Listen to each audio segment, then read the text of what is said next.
a little wider? I think you can, yes. I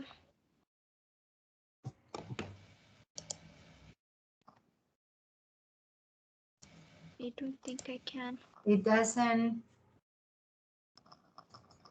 let me see if it is from here, from some other.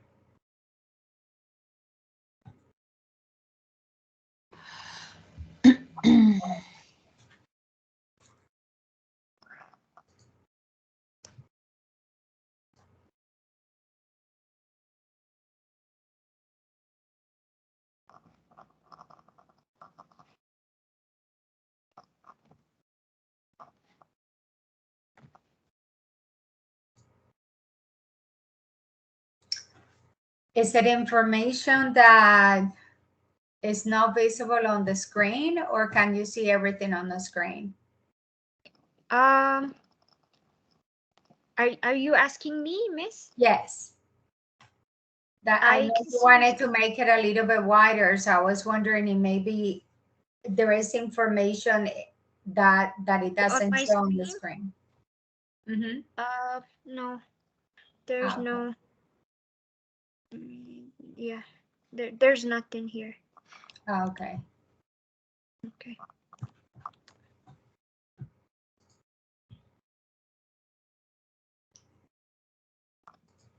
So we're ready whenever you are.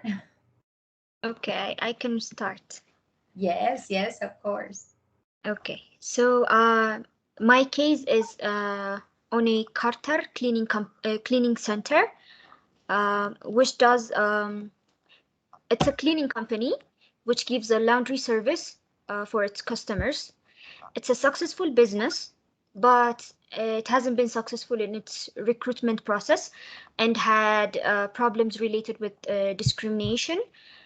This is the introduction, okay? So because of its lack of well-trained managers in human resources sector. So the objective of this report is to identify existing problems, compare them with anti-discriminatory and equal employment opportunity laws, and to recommend possible solutions to the problems. Okay, so the existing problems of the company were first identified by Jennifer, who is the daughter of the uh, owner of the company. So I've divided the problems into two major problems. One was lack of attention to equal employment, and the second was problems with equal rights of employees. So under the first category, there were three problems. One, all the recruitment processes were handled by managers individually. This means Carter's cleaning company had different branches across the country, and it had its own managers. And the managers handled the recruitment process individually. So that was one problem. And the second problem was during the recruitment process, the different questions, inappropriate questions were asked to the candidates. One question where, for example, was asked to female candidates, which was, for example, who's going to take care of your children while you're at work?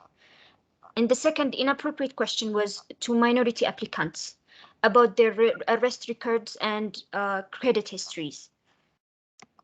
Under the second category, the first problem was Jennifer was taking complaint from two employees, female employees of the company, about sexual harassment, which is, as we've learned, quid pro.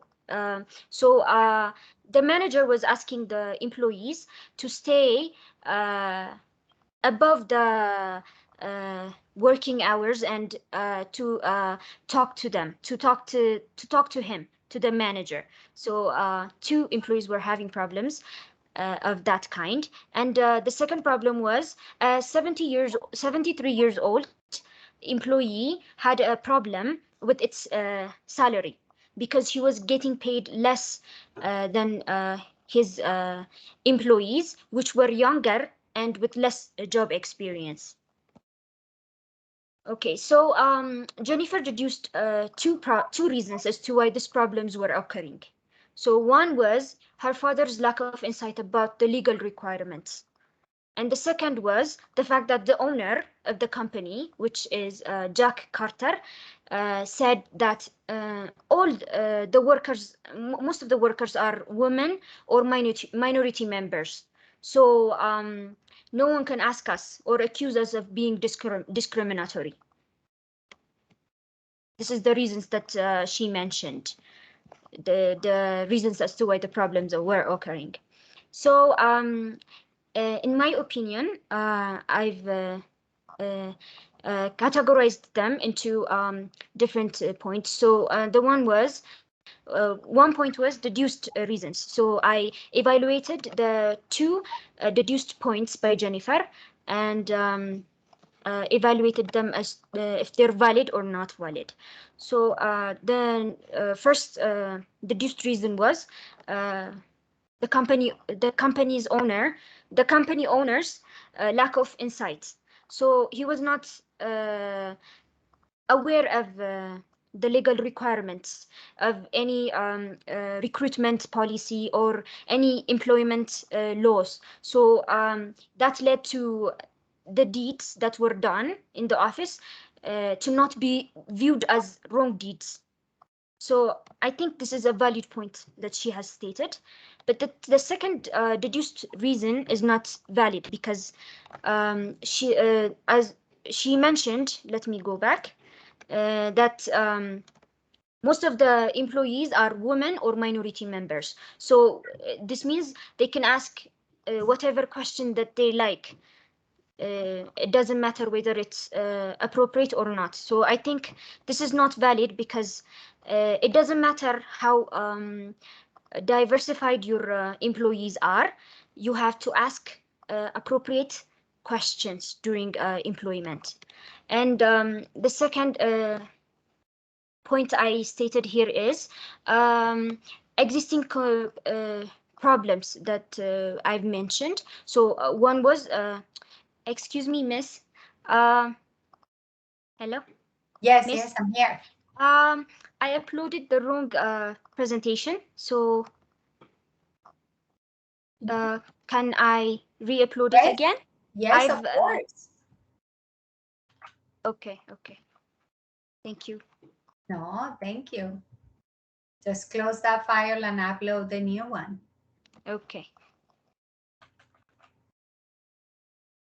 While we wait, I want to take this opportunity to remind the other two students that are presenting today that remember that in the area of week 1,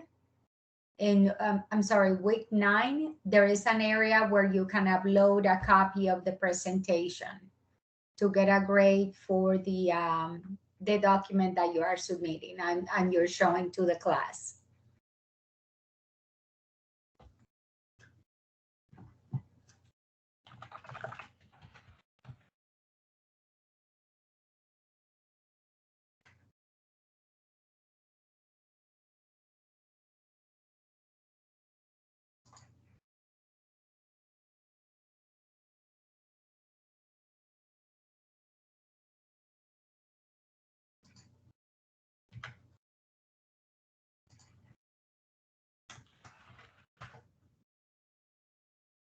Okay. Got it. Okay. So the second points that I've stated are relevant facts. So I've compared the problems to laws. Which part of the law are they violating? So one was, you can see my screen clearly, right? Yes. Okay. So Yes, yes, we have. okay. So one point was complaint of female candidates. This complaint can be a sexual harassment or the violation of the Title 7 uh, regulation. So they were being harassed because they were being asked by the manager to stay overtime so that they can chat with the manager. So this is one example of sexual harassment. And the second was the complaint of the 73 years old employee. So this is considered to be a violation of age discrimination, and it can be an Equal Pay Act violation too, because he was not getting paid equal uh, with his employees, given his uh, given his what's it called, his experience, because the other employees were younger and didn't have much experience as he does. So the third was minority applicants. So minority applicants were being asked questions that were not appropriate, which is part of a violation of a minority right, which could be. But first, it has to be investigated, because you cannot take words of the employees just as it is, because the managers might not be might not do the deed that were stated. Okay. So the general recommendations to solve the issues are, I've stated 4 points. So the first one is the HR department has to be well structured and should perform its job regardless of recruitment, regarding its recruitment process.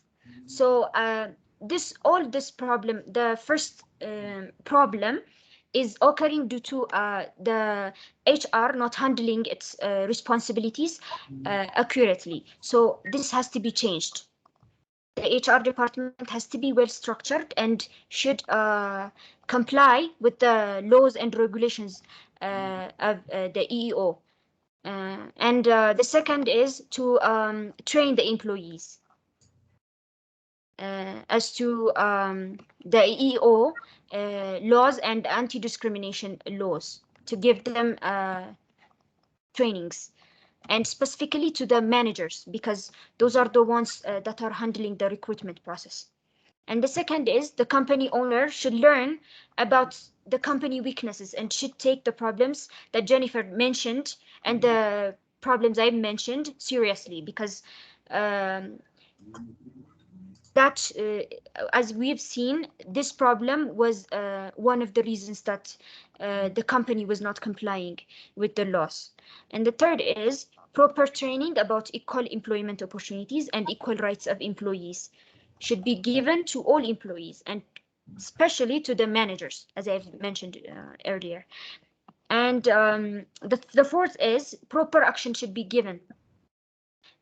taken to the employees that fail to comply with the law, after giving them trainings, after teaching them.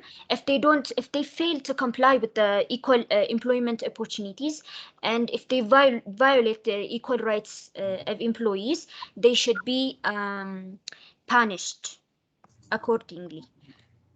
So the questions that were stated on the book are: one was, how should Jennifer and her company address the sexual harassment charges and problems? So the recommendations that I gave are, one, the first step that should be done is to document all the compliance that the employees are mentioning, and to record the date, time, and the nature of incident. And the second, after recording and documenting, the second step is to issue the problem to the HR or other higher party for investigation. And the third is, if the complaint is investigated to be an act of sexual harassment, or an act of the violation of the um, uh, what's it called? Yeah, sexual harassment, then appropriate measures should be taken accordingly. This action can include firing the ones that did the act. This means the manager can even be fired if the sexual harassment that was filed against him is correct. In addition, strict rules and regulations should be developed that prevent these kinds of acts. Unnecessary trainings should be given to the employees because the employees might not be aware of their deeds. In this case, the manager might not be aware of its deeds. The second question is, how should she or her company address the possible problems of age discrimination?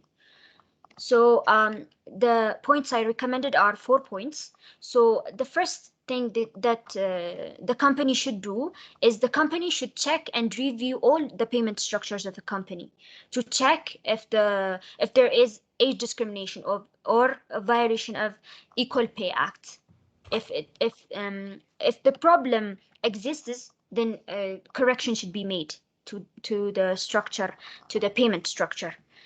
And after that, I think this is my recommendation, but victims should be compensated by different means. It can be by giving them the money that they've worked, the extra money that they should have had, or by different means. And training should be given to all employees because this might be one reason. Lack of training might be one of the reasons that this problem is occurring. So question 3 is, given the fact that each of its stores has only a handful of employees, is her company covered by equal rights legislation? And my answer to this question is yes, because all employees, even the ones that work part-time, are considered employees. There's no such thing as small employees, small company, and the EEO is not going to work to them because they're small, or because it's big company, then the EEO should be enforced there. So in this case, the EEO should be enforced in any company, because the EEOC, which means the Equal Employment Opportunities Commission, enforces all the laws regarding equal employment, regardless of the size of the company. So the size of the company doesn't matter. All the EEO laws should be enforced. The fourth question is, aside from the specific problems, what other personnel management matters, like application forms, trainings, and so on, have to be reviewed given the need to bring them into compliance with equal rights law? I've divided my answer in 5 parts. So number 1 is, all interview questions or application forms have to be reviewed and checked free of discriminatory questions. They also have to be standard and consistent and shouldn't differ from candidate to candidate. That they must be similar, because if one candidate is had a question which is, if two candidates had question which are different questions, then they might cause different problems too. So they have to be consistent. The second is, some trainings and guidance should be given to all employees regarding the EEO laws and regulations, which means Equal Employment Opportunity laws and regulations. The third is, develop a well-structured human resources management that has a well-defined criteria and measures. The fourth is, create a compliant procedure that the employees follow and state actions that are to be taken immediately if such actions occur. If there's a violation of this equal employment opportunity, then immediate actions should be taken, and this should be stated, and this should be documented.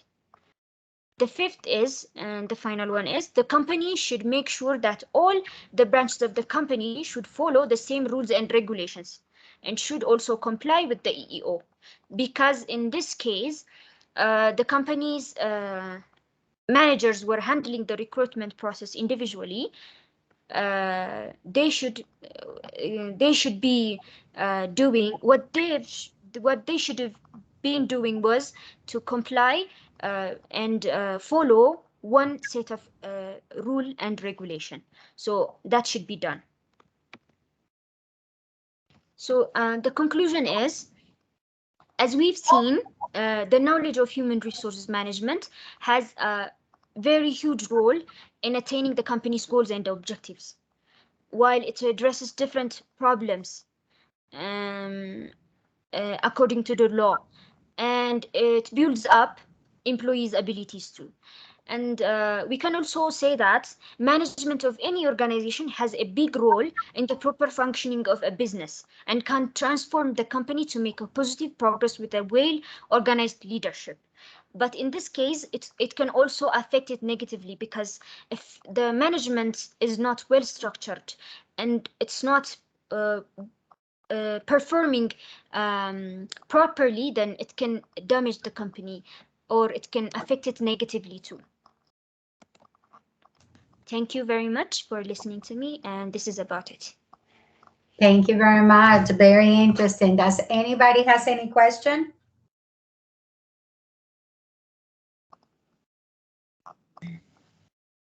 May I make some addition?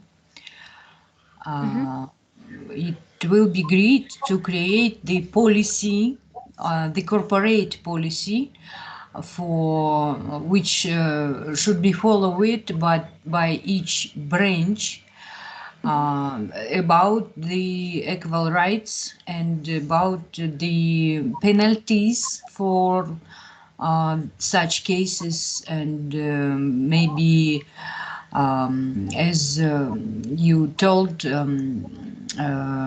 compensation, except of mentioned you measures. Thank you. That Okay, is thank correct. you. It is important, talking about policies in the company, it is important to have all that information in the employee manual. Also, when the person is given the job description and the person assess the position with the salary, to have the employee sign to know at what salary is going to rate. The hardest part that Rodas was mentioning about the 73-year-old person is basically the discrimination as part also salary increase. If the company has the budget, for example, and every year issue, or every 2 years they issue a salary increase across the board, then that means that if this person was getting less, even though he or she was in the company for a long time, that means that they were not even making her eligible for salary increases, when most likely probably they were doing it to the other employees of the company. The question that I have is about when you mention about the quid pro quo. Why do you say that it was a you're considering that it was quid pro quo instead of, for example, harassment? Because quid pro quo is exchange. Like, I give you this if you give me this. But sometimes, Yes, mhm. yes, you're right, Miss. Because I've read in the book that the manager was asking the employees to stay above the uh, working hours. If Uh-huh. not, they will be fired. Yeah, Yes. yeah, I got it. I got it now. Yes. Anybody else has any other questions or recommendations, or anybody wants to add something about this case? May I ask one question, please? Sure. Regarding that person who is 73 years, Hmm. and no doubt about the experience of this person, especially if he working for a long time for this company.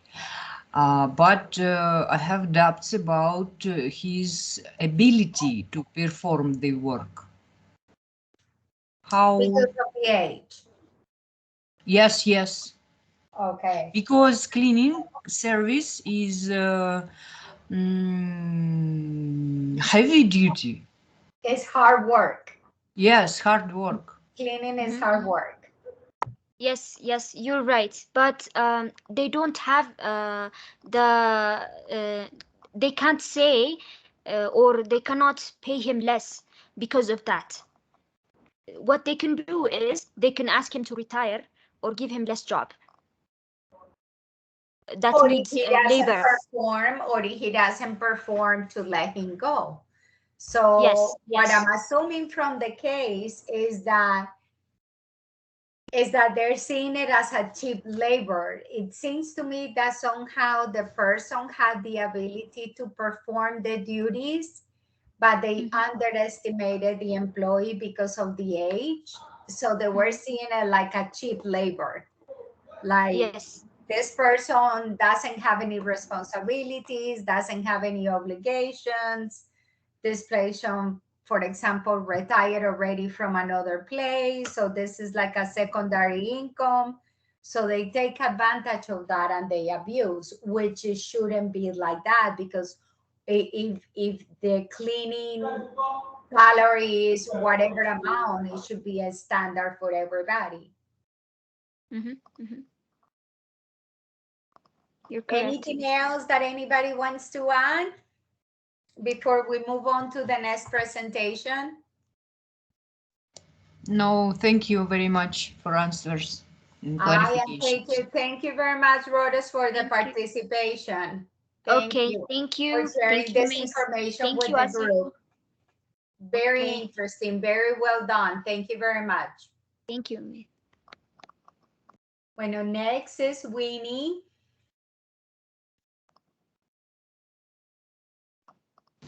Can I share my screen? Yes, yes, yes, you can. Everybody has access.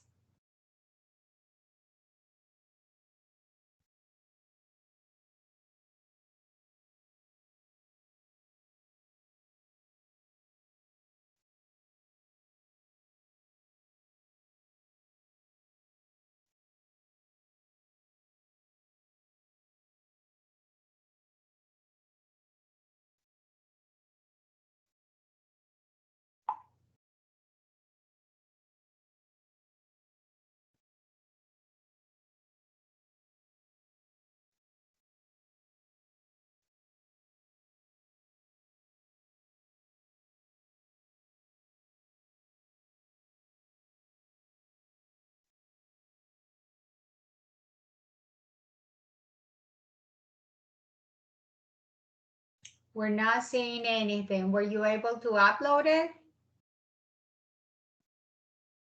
Oh, I think now. Got it It's now.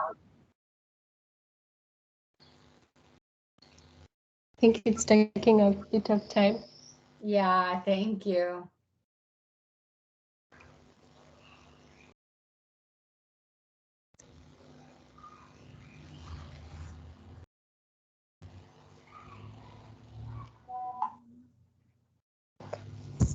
Okay, for my case, it was also Carter's cleaning company. My focus was mainly on the career planning. The company of Cater started for me, I did the introduction of the background of the company, where it was started by Jack in 1991 as a laundry. And also it expanded in 2007, where he diversified when he started to include the cleaning, dry cleaning and pressing of clothes. Then once Jennifer Carter graduated, she was able to join her father in the cleaning company. Jack was once Jack was now able to see that the company was performing well. He added 4 similar stores, and each store had a manager and an average of 7 employees, with a revenue that was $550, $550,000 in a year.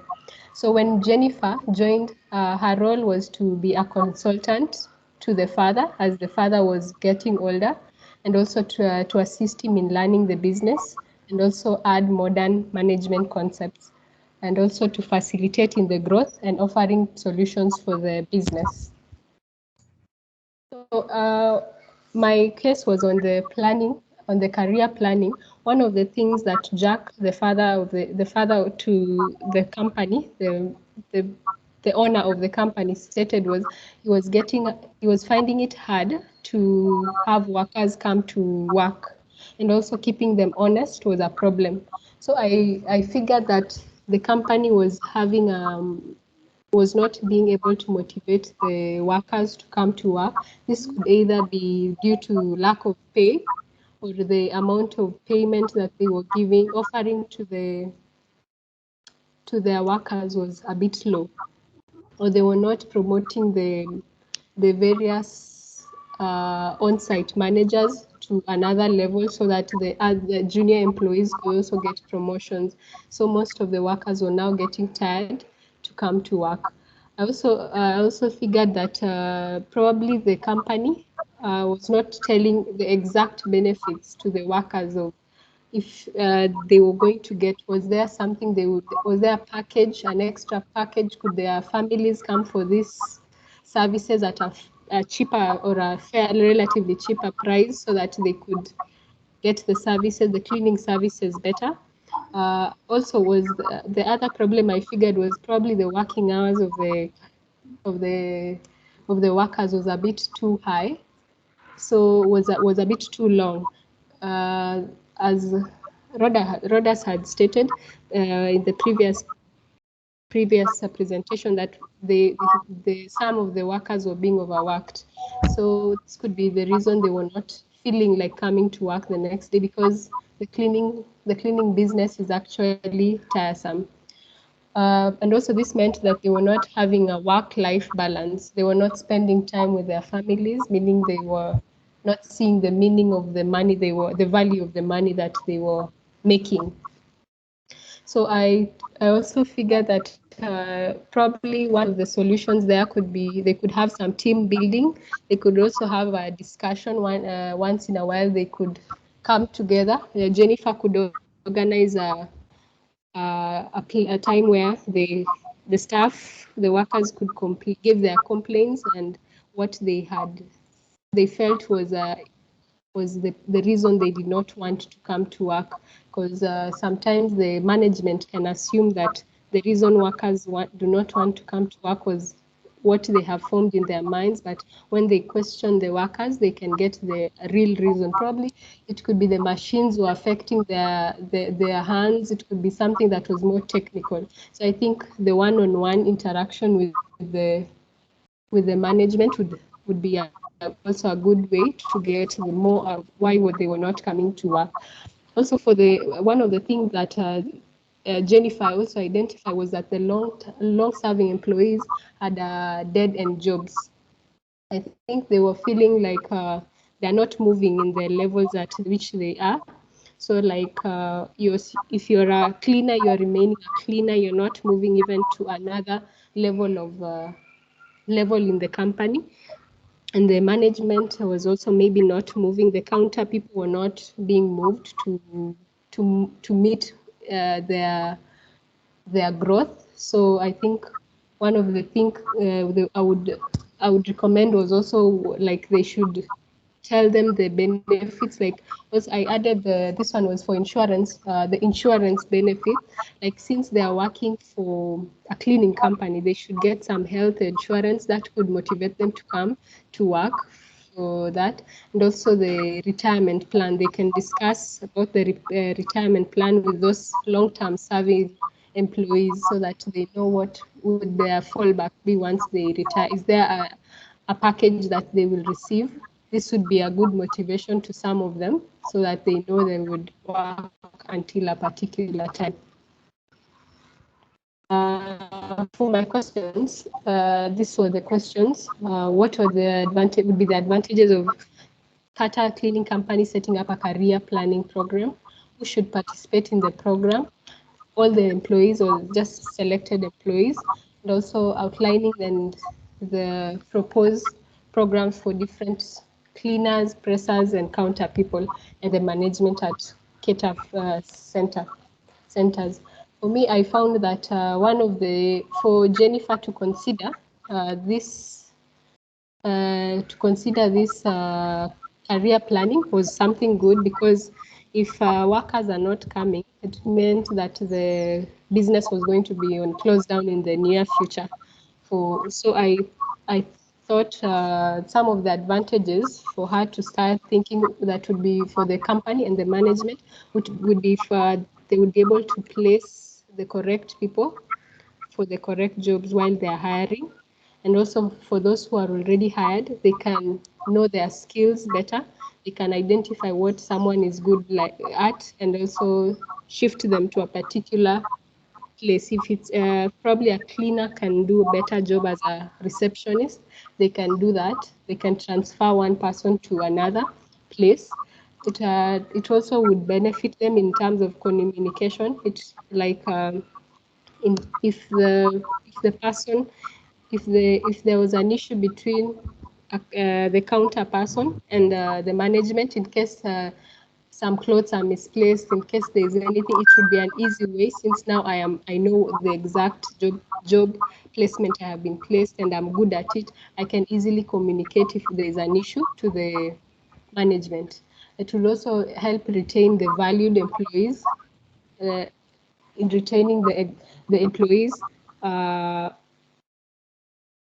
like who are skilled and more competent, and also since now they know their future, what they want in their careers, it should be easy for them to remain in the company, since they know where their management, and Jennifer and Jack also know that this is what this particular presser wants to achieve at the end of their career. I think it would also be a good way to plan for promotions during the appraisals, because now people are going to improve in their work and they'll be more motivated to come, because they're seeing where they are and where they want to go has a clear direction, and the management knows exactly where they want to be taken. I think I also saw it would be it would provide a conducive culture for the organization, as now the organization, now KETA company knows exactly the direction it should take, because it has the right employees working at the right jobs. So it can now expand. If it was to expand, it can diversify, because now it has a good system of employees. It would also encourage mentorship. Now that there's an understanding between the management and the employees, they can now guide and nurture the skills that they have identified. This type of job planning, career planning, is also a way to market KETA company, since most people would like to work in an organization where the reputation shows that they're people oriented. Like they encourage the development of the employees. So I think it would sell KETA family to a wider, where they can also increase their revenue. Also for the employees, I think they would get assistance and their guidance on their career paths. I'm sure some of the cleaners, pressers, and also counter people may not have a clear direction of where they want to go. And I think the management and also the Jennifer and Jack can understand their skills for those who have worked for a longer period with them, and identify some of their strong skills and direct them to a better path of their career. Yes, that would mean they would set better goals and objectives, and also it would enhance the performance. And they can also get the feedback during their appraisal. Once they are being appraised, maybe quarterly or yearly, they can get the feedback on how they have been improving their skills, and also if there's any change in how they have been performing. And in turn, there will be job satisfaction for both the management and also the employees. And in the long run, most of the cleaners, pressers, and counters will develop leadership skills, since they can be set up into groups to encourage those new people being hired for the other other branches that will be created to learn the new skill, to improve their leadership skills. For me, I looked at who should participate in the program, in the career planning program, and I thought it would be wise for all the employees all the employees and the management to be considered for the planning program, because it would bring understanding for both the parties. Like if only the employees go for the career planning, it would be hard for the management to understand why some of the skills that the employees will have, and also it will also open up a new perspective for the management to see the different individuals and their skills. And I think also it would be easier now to categorize some of the programs for employees alone and also for the management, now that they will have general programs for all of them, and also now they can tailor make the various programs to suit the career path that each category wants. If the management wants to go to a particular direction, it's easy for specific career programs to be selected for them. This would also ensure that when all the employees are in the same level of this career planning, it can also help the Keta family to also reinstill the mission and the vision of the company to the employees, so that they can grow in their career, and also the brand can grow, the Keta cleaning company can grow. It would also be an opportunity, since when Keta company started, it had more of the informal employment for most of the employees. It was recruiting informal, most people who had informal education. This would be an opportunity for most of them to gain like a formal education as a way to utilize this development plan. It will also be a way to assist in the one of the complaints that Jack had was that some of the employees were not being honest, and I think maybe it could be one of the reasons could be because they did not know the systems, and they had probably the technical skill, so they were not being that honest. This would be a way for them to grow and also take up responsibilities. For the type of programs, I just did a general for all the cleaners, pressers, but for the training, it can be a general training when they're starting. It can be a general training for the entire cleaning company, where they can just be taught on the general, the basics of the cleaning company. For those who did not have like the how to clean clothes, how to press, it is a fast platform for every individual in the company to understand the role of each person in that company. So that was one of the ways to structure their programs. They could also do job rotation, because probably some of the employees were sticking to one place, and if they moved, like the cleaner could move to the presser or the counter, you could find the manager, Jennifer, could identify a particular skill from each of them, and then at the end of it, place them in the right jobs. It would also another way they could do this would be coaching. This can be done where the on-site managers is given a particular group, or even Jennifer could take a particular group of employees and now start monitoring them by seeing their potential.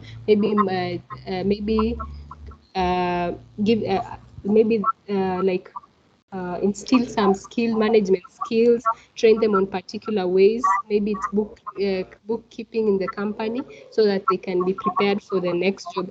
Most of the time, coaching and mentoring almost go very close together. So when it comes to mentoring, the management can also take a particular junior staff, maybe a counter person, and now prepare them for the higher job of management, maybe a new on-site cleaning branch would be created, a new center would be created, so they can identify a particular staff and start mentoring them. They can also do workshops. This would be majorly a general way where they can show, they can, now this one can be, it can be both, they can showcase their skills. Maybe some of the employees are good at something. This is a way that they can now showcase what they can do,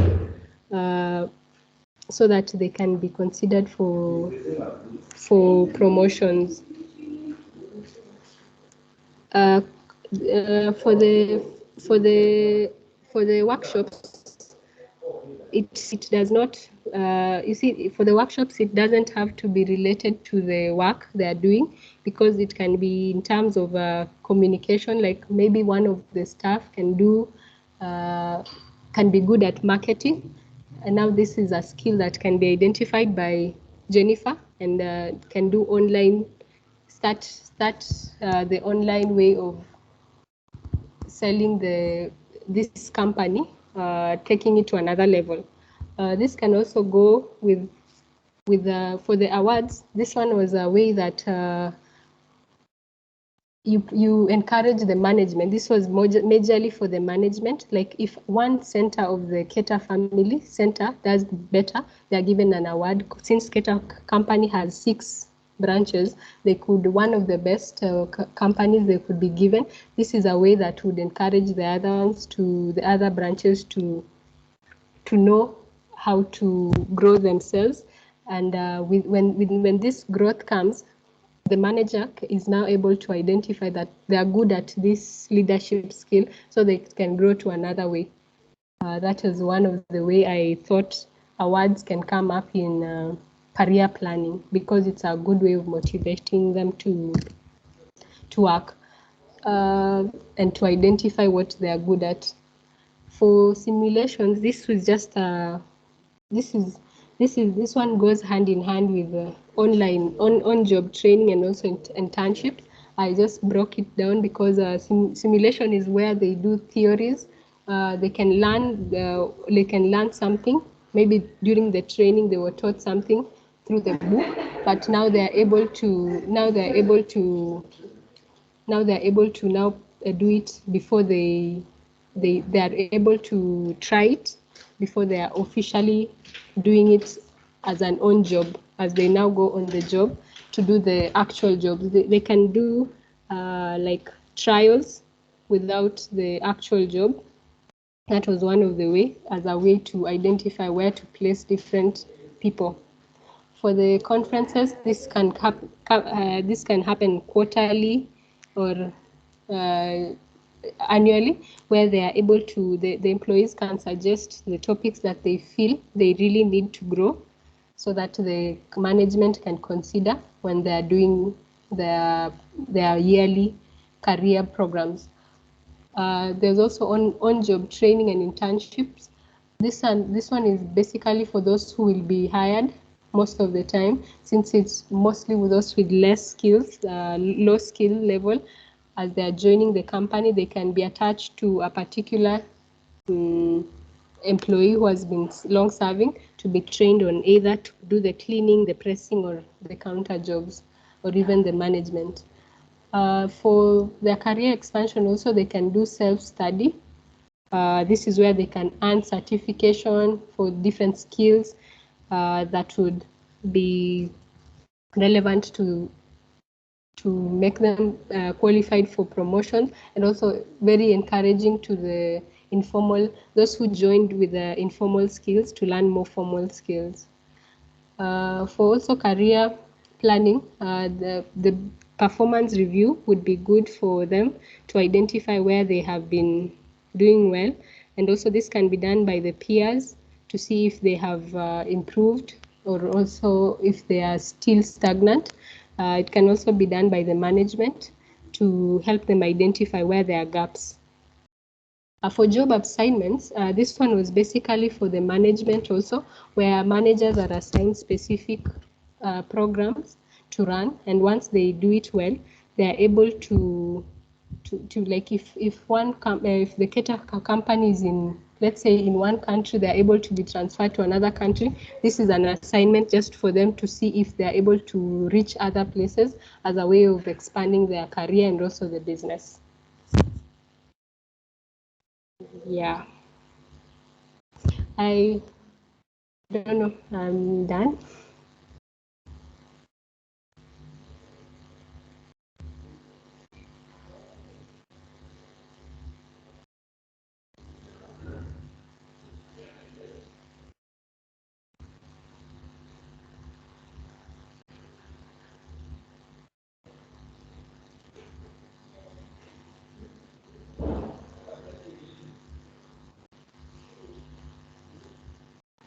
Any question?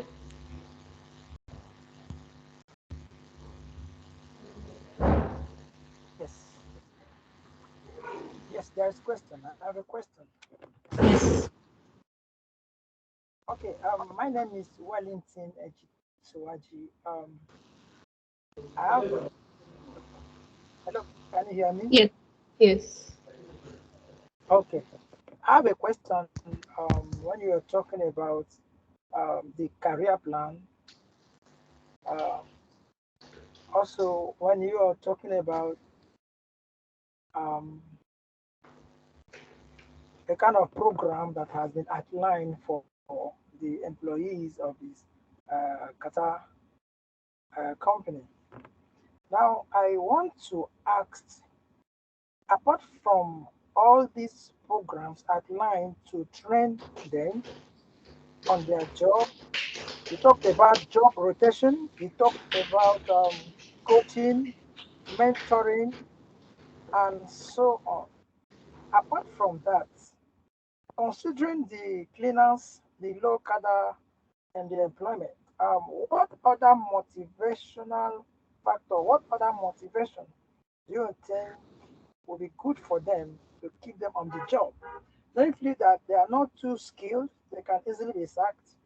What are their motivation on daily basis that will keep them on the job? For instance, talking about overtime bonuses, leave Yes. allowances, and all that. Do you have any provision for that for them?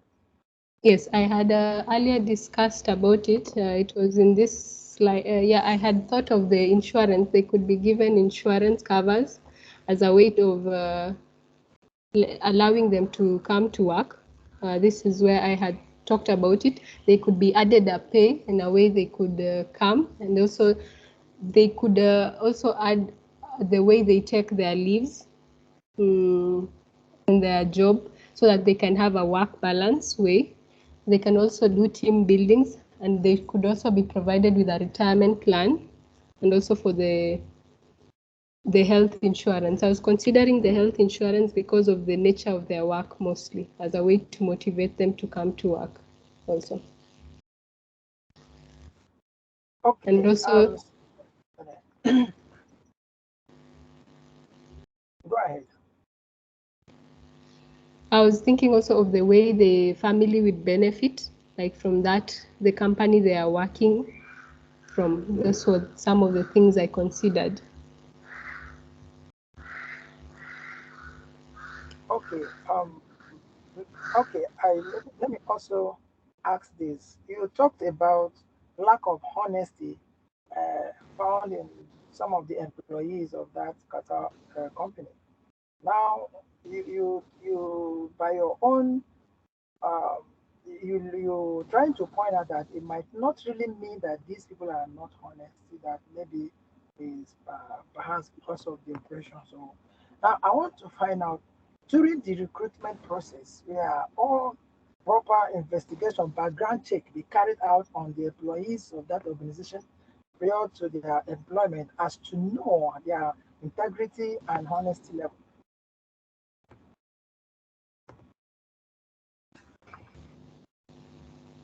I have lost you. I have not had the question. Hello, can you hear me now? Yes, yes. Okay. My question, the second question goes this way. You talked about lack of honesty found in some of the employees of Qatar's company, and I want to find out if a due diligence or proper recruitment policies has been carried out during the recruitment of most of these employees, both in management and the low skill cadre, where appropriate recruitment policies carried out as to check the background of these employees prior to their employment, as also to know more about them in their former place of work, and as to ascertain their integrity level and honesty.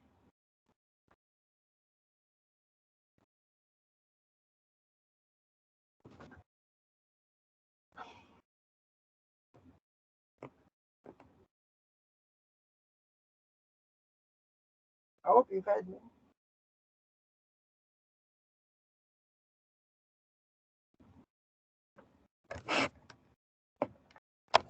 Hello, can you hear me?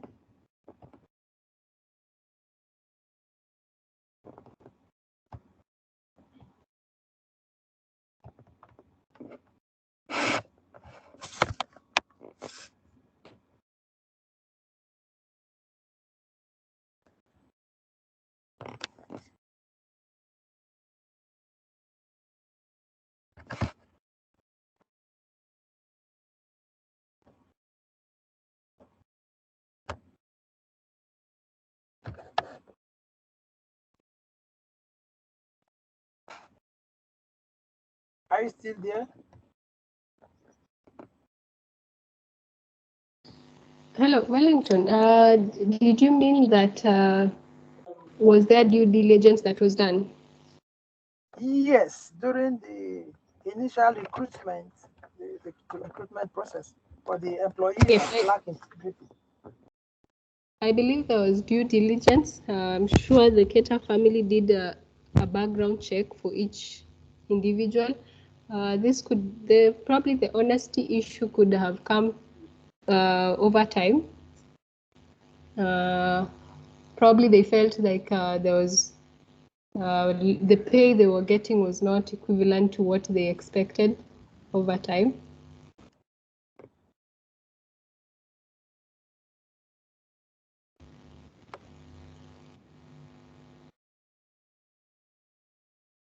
Thank you.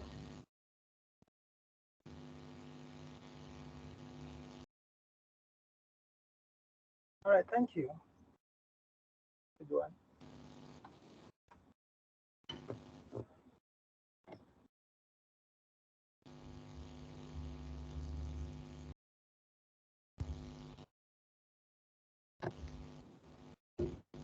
I don't know if there are any more questions.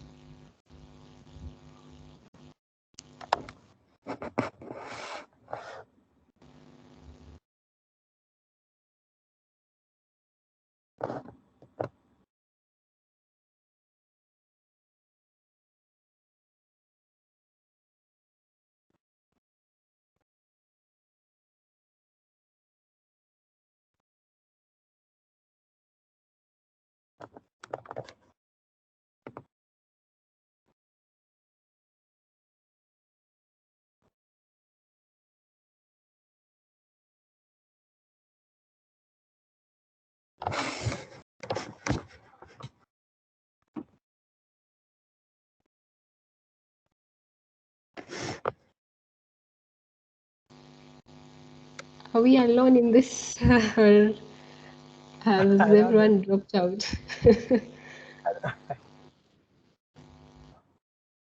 Dr. Lina, are you around? Well, I can hear you. But I believe even I think Lina should be here. Dr. Lina, I hope you're hearing us. You send her a text message on WhatsApp. Oh.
Anybody else has any other question? Can you hear me? Yes, yes, we can hear you. Okay, because I'm receiving messages telling me that I'm offline, but I see everybody and I can hear everything. Okay, so we're basically going into the last presentation. Asuli, you can upload it whenever you have a chance.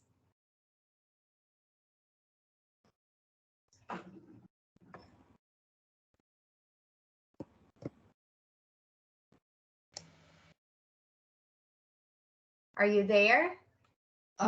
Is the last question for me?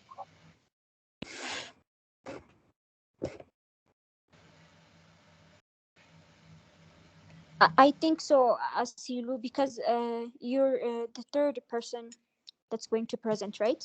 Yes, that is correct. And I was checking right now to see if I have the correct settings. And I do have her with access to upload the presentation.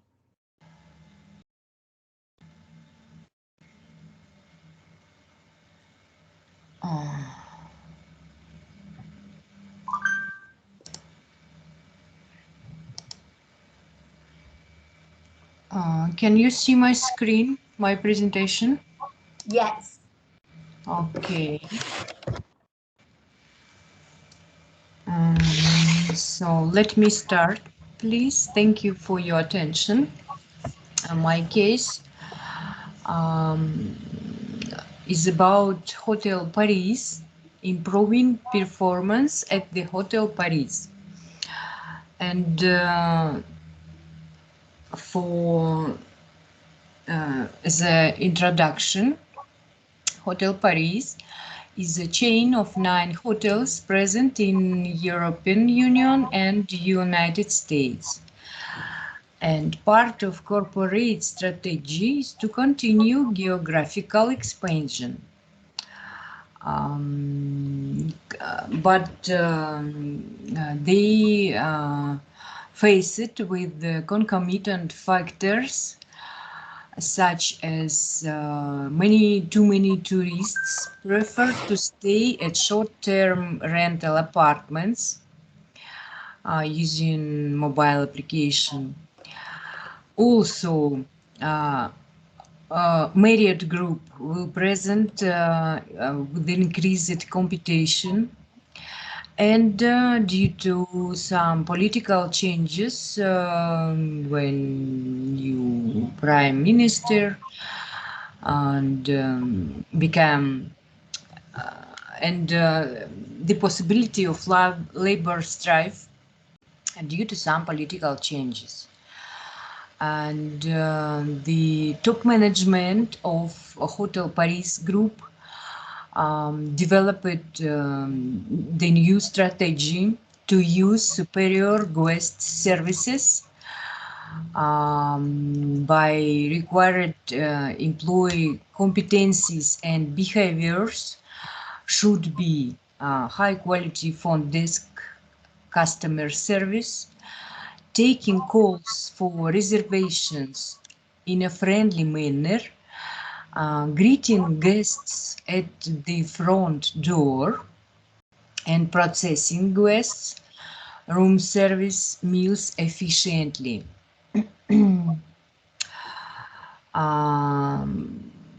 The HR director with the top management group of hotel group developed the strategy map, which is divided into 4 levels of influence, where the first level is strategic HR activity metrics,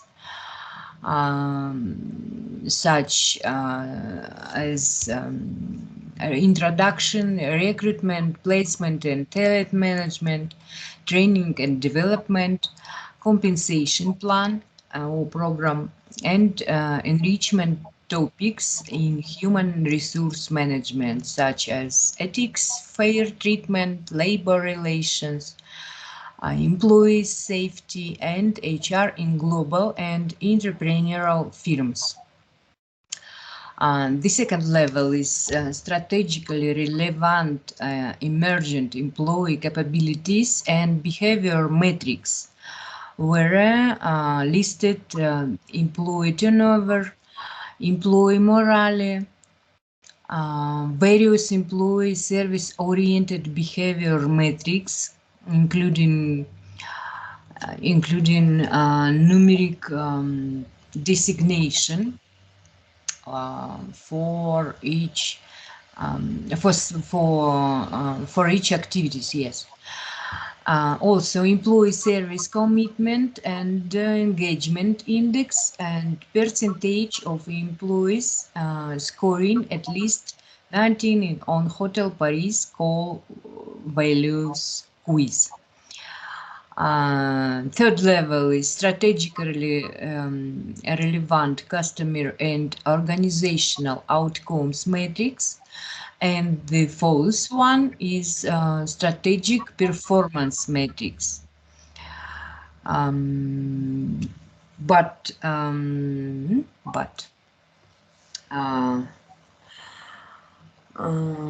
this slide describes some points of these strategic maps.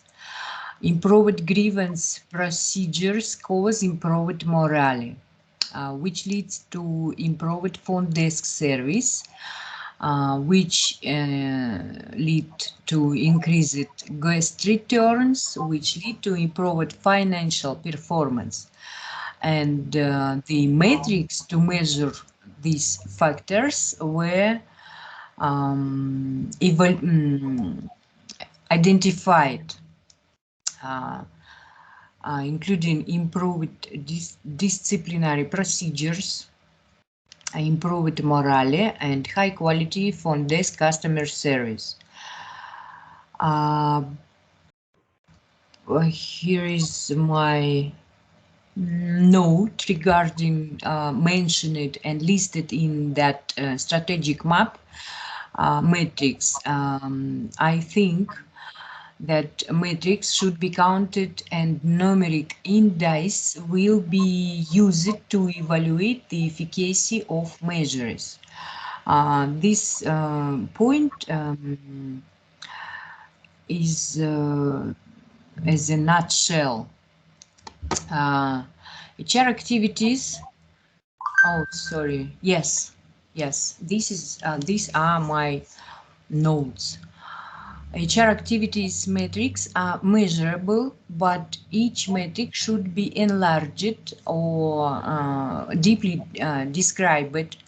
And yes, more detailed description might help to avoid misunderstanding and misinterpretations. The number of policies should be identified. The ethics and fire treatment should be written clearly. Employee safety rules should be defined clearly, and each employee should sign some documents as a confirmation of agreement with rules and policies of Global Office. The part one of these activities where we see strategic HR activities metrics should be underlined on also and with the adaptation, orientation, and career development programs should be created and developed accurately and clearly.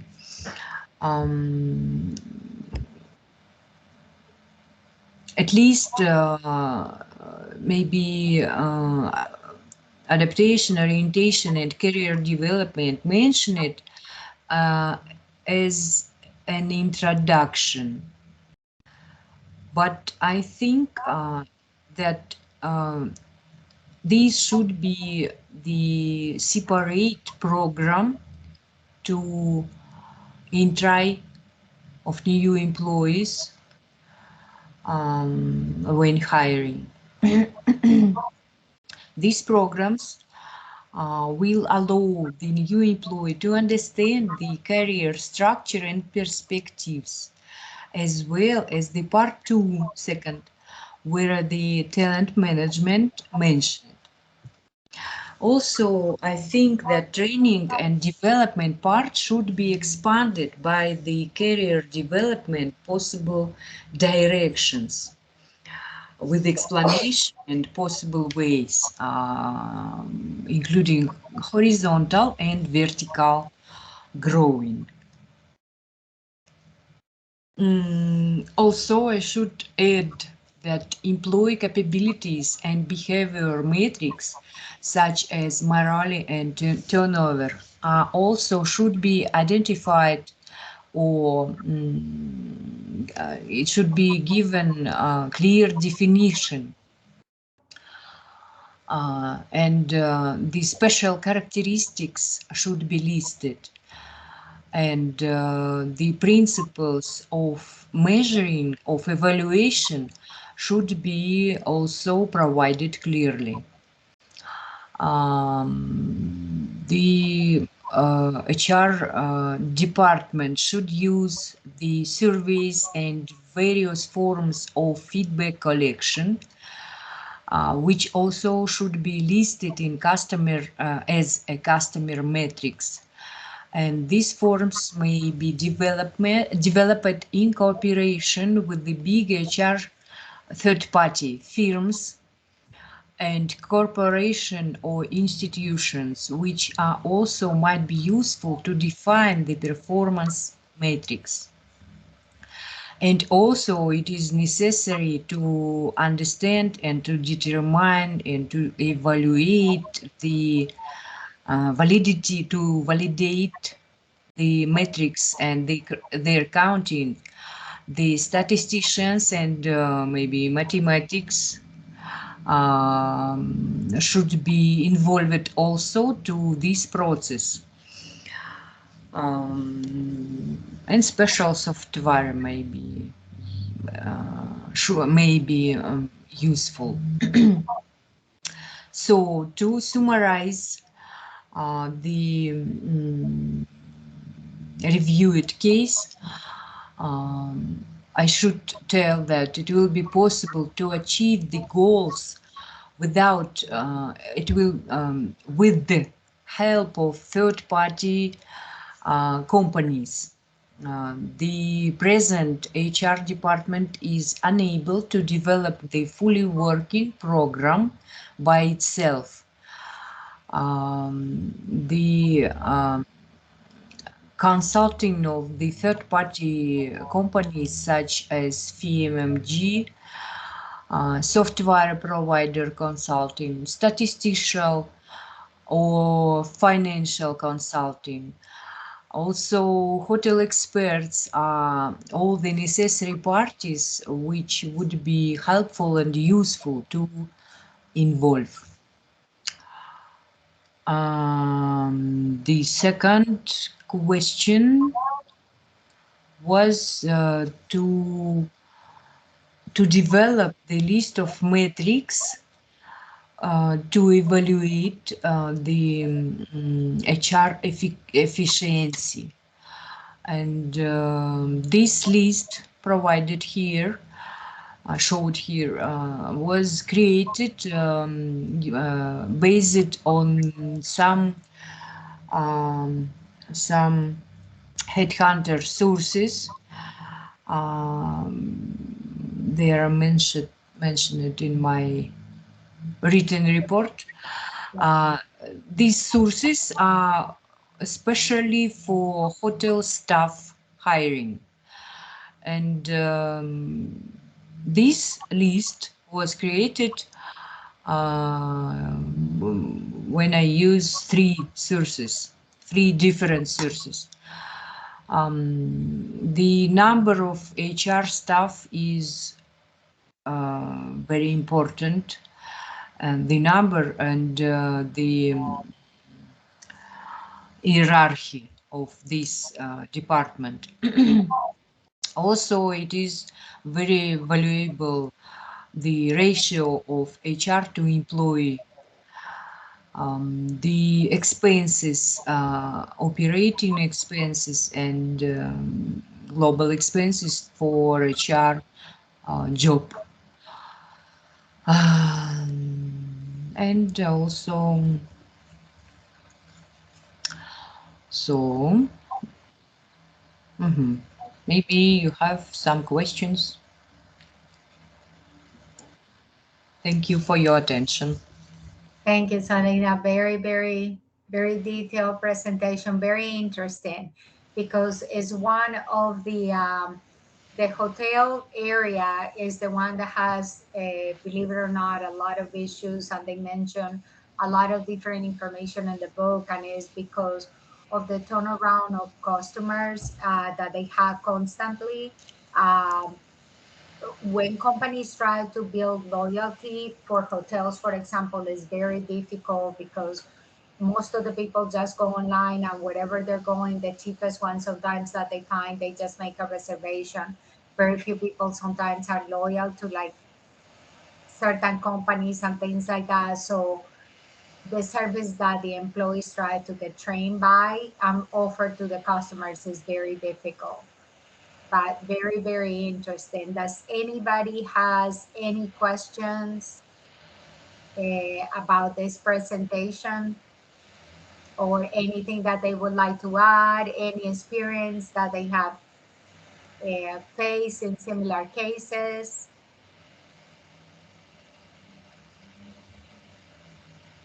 Nobody has any questions?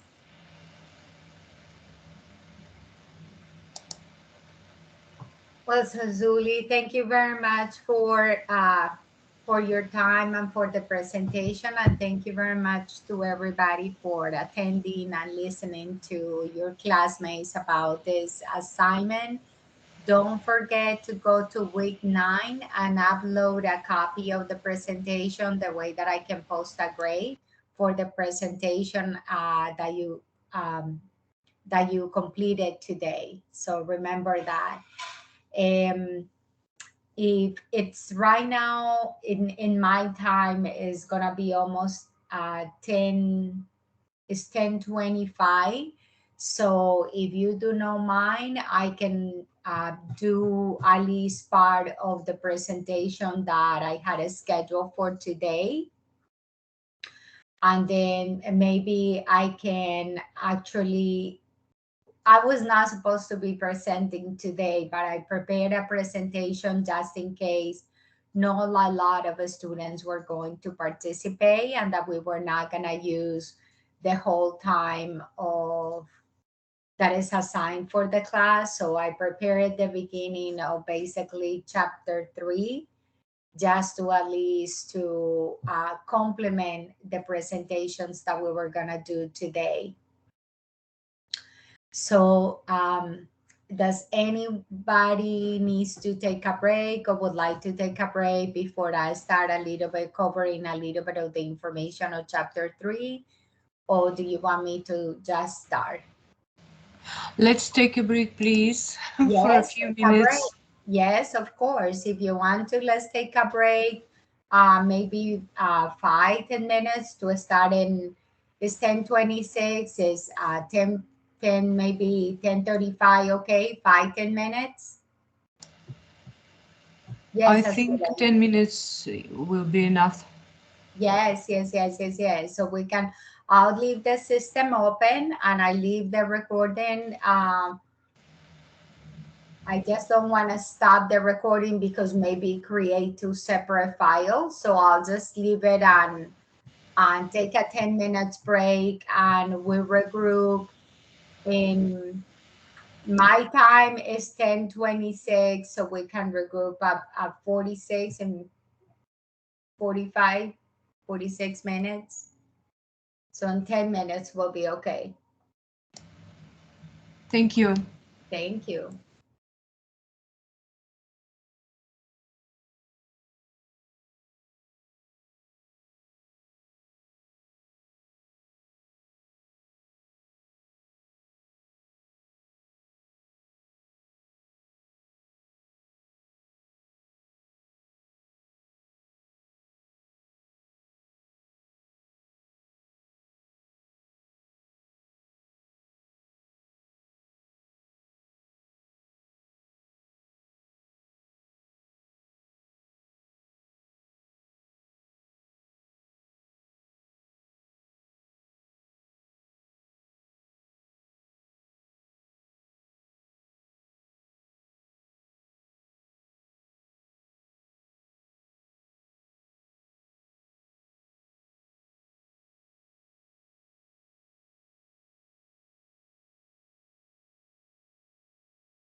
Well, is everybody back that we can start with the presentation? The way that at least we could, this is a little bit of a long chapter. So what I was thinking is maybe dividing it, discuss a little bit the beginning part, at least the two objectives, and we can cover the rest next week. But for the assignments that had been designed for this week, the presentation is available, so you can definitely review the presentation to be able to answer the questions. So what the title says here, chapter 13, is everything about benefits and services. This is, as a matter of fact, very related to all three presentations that we had this week. And it's because it helps a lot with motivation of the employees and retention of the employees. So the main purpose of the objectives of those chapters is the pay time, how does it work, why it's important for a company to give them benefits such as insurance, and discount the main retention benefits as well. The part of the benefits that a company can offer is actually retirement packages. And I don't know if you have heard of this term, it's called voluntary separation offer. So it is not that the company is letting you go, but maybe you have been in the company for a long time. So it gets to a point that it's cheaper for the company to have somebody new and start at the lower scale of salary. So the company offers you a package just to be able to for them to send some money. In the long run, even though they give you a separation package of certain amount of money or whatever, it's cheaper for them to start at that position with somebody else all the way from the lower scale of salary. Also, everything that is, especially regarding like flexible benefits programs, there are different kinds of flexible benefits depending on the company and what they offer. So the book covers a little bit of that. Um, there's some of the benefits that, believe it or not, they're not really announced by the company, but they're benefits that maybe you can make an arrangement directly with your supervisor, or you can make an arrangement directly with the human resources. So, for example, a lot of companies motivate the employees to go to school, but because to go to school you might need to leave your work early certain days of the week. So those are benefits, they're benefits that they're not officially announced, but if you ask for them they can give them to you. So the benefits and the opportunity of setting as some type of work schedule while you're able to go to school. So those are services that the companies, a lot of the companies basically are willing to work something out with the employees. So the benefits, what it is important to know is that it's not everything about money. It's not about what the company gives you, but it's all this other intangible benefits that they're called benefits because they're benefits to you, to your personal life, or to whatever you want to do. Like, for example, what I just mentioned on going to school is beneficial for you to be able to have the opportunity to go to a university. So it is good services to the employee. So the main objective of the pay time and workers benefits is basically for the supplemental benefits. So we're talking here about everything that it costs the company as part of hiring you. So how many holidays they pay for in a year, how many vacation days they're willing to pay. There are companies that they just give you packages of day once a year. For example, they say you have 2 weeks a year, or you have 3 weeks, or you have a month, depending on the position that you're applying. And there are other companies that they basically assign hours and assign time every paycheck or every month. So you accumulate. So at the end of the year that you have accumulated the time, you take your time off and then you start from zero. Some of the benefits that are important for us to have a classification in the company is basically the benefits after the fact. The benefits, for example, if we resign and we leave. So some of those benefits are converted into money. So when you resign or they let you go or whatever, you can take advantage of those. Mostly that money is connected to vacation days. A lot of people that accumulated 6 days, most of the time if you leave or they let you go, you lose them. So they're more connected to like the vacation dates and the personal dates. The example that you see here about jury duty, especially, I'm not sure if this happens in your country. Here in the United States is considered a civil duty.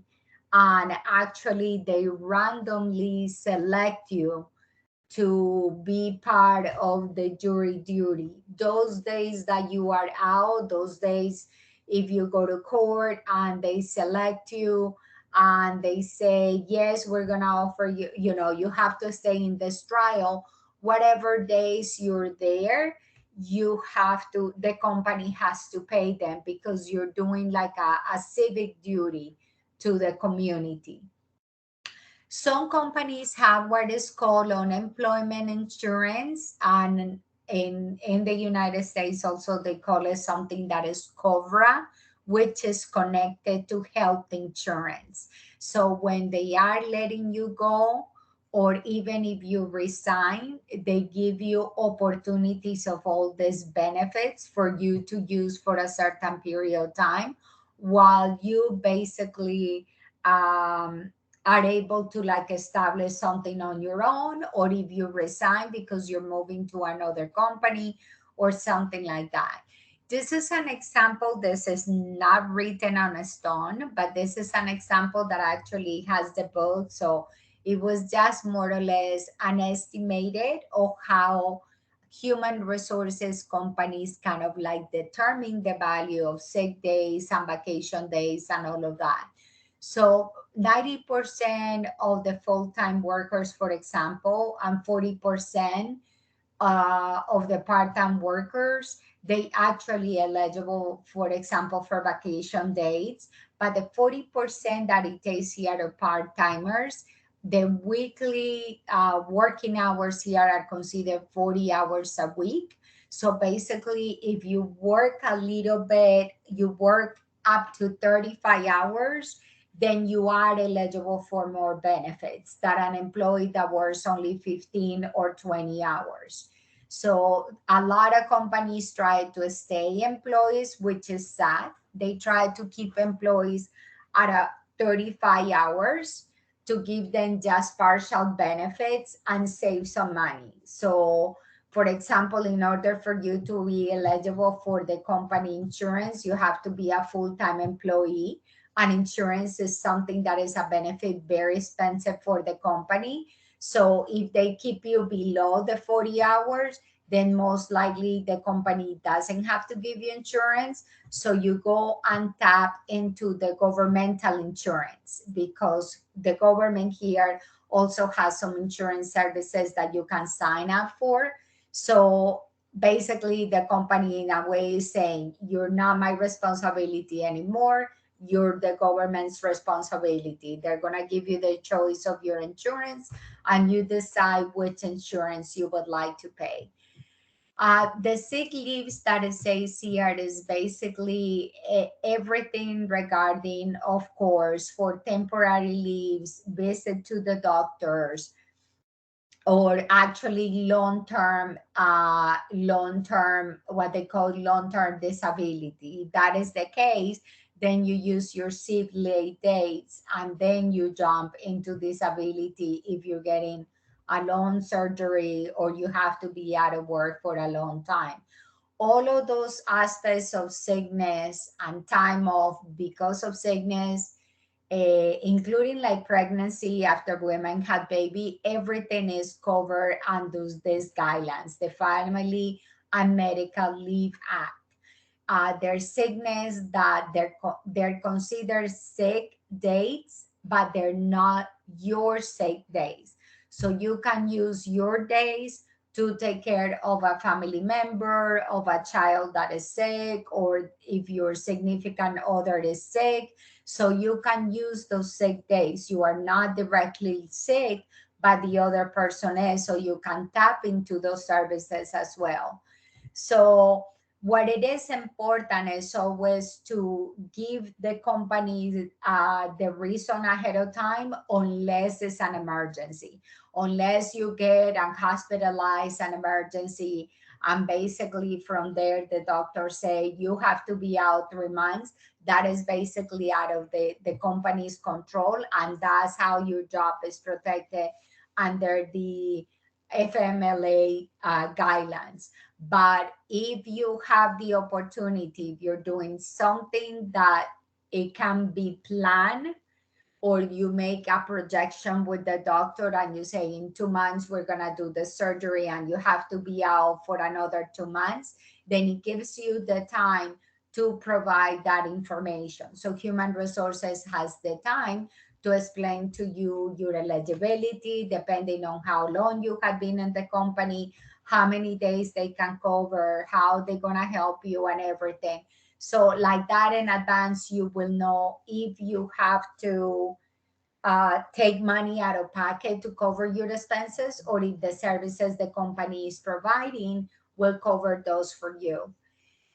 This is something what is called the servants package, is what I was telling you about the volunteer separation offer. Is similar to the separation package. The servants package is basically when you get terminated. So when you get terminated, the company gives you a certain amount of money, maybe a check or two checks or whatever it is.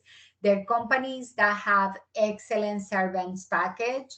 They give certain amount of money for every month that you have been in the company.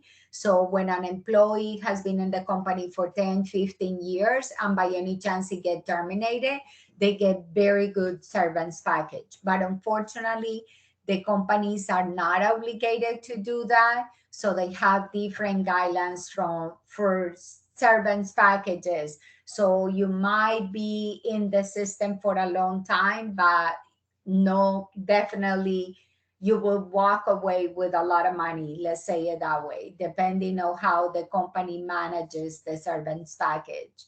So they are plans that are covered. They're covered by certain federal laws, but actually it's very difficult to file a complaint or actually file like a lawsuit or something towards servants package that you did not receive. Like you were expecting X amount of money and the company gave you X amount of money. It's very difficult to actually try to win a lawsuit for that.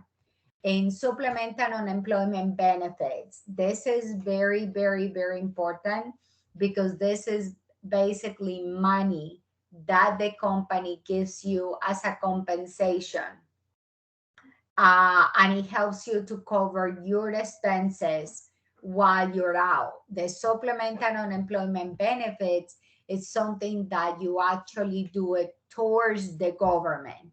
So when they let you off, there is a government website that you apply for unemployment benefits.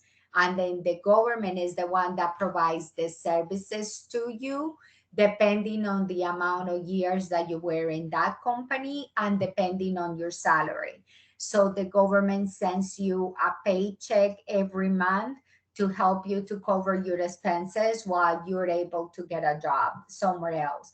So some of these benefits that I outlined it actually in the first part of this presentation, I removed some that they were like very, very specific for companies here in the United States.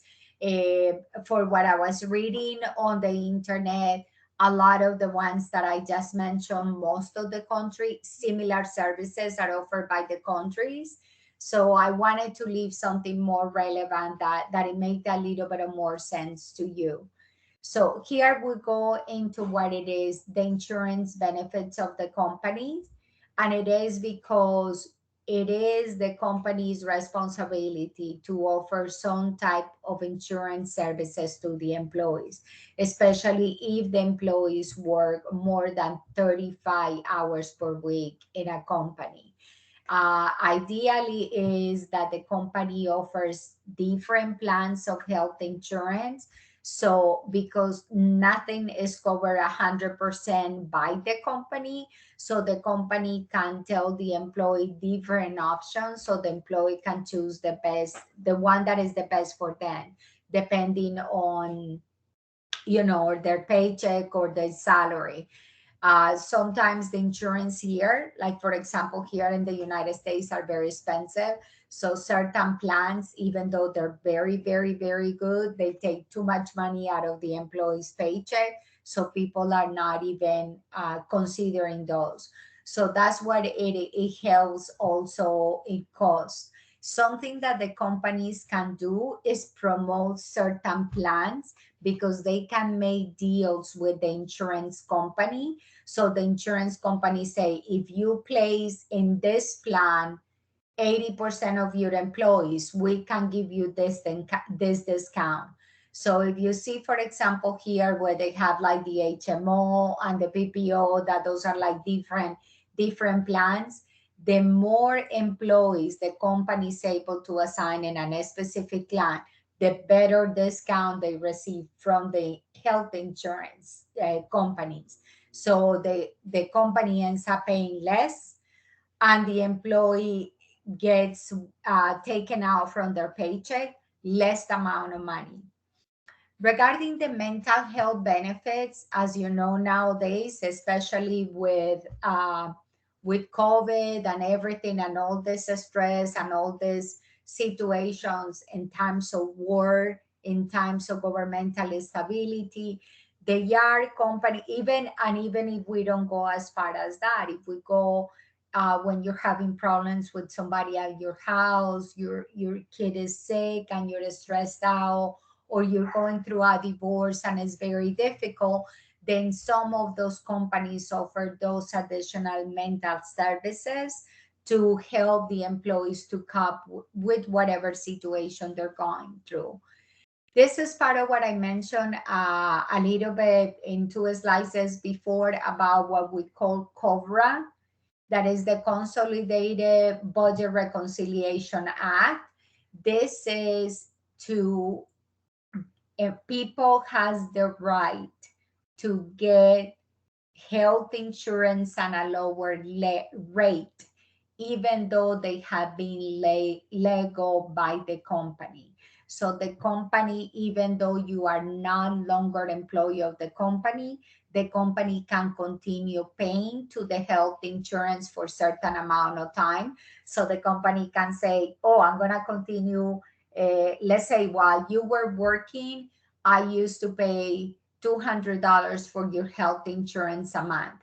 So now that I'm letting you go, I am going to continue paying the $200 for the next 7 months. So the company is willing to help you with health insurance coverage while you're able to find another job.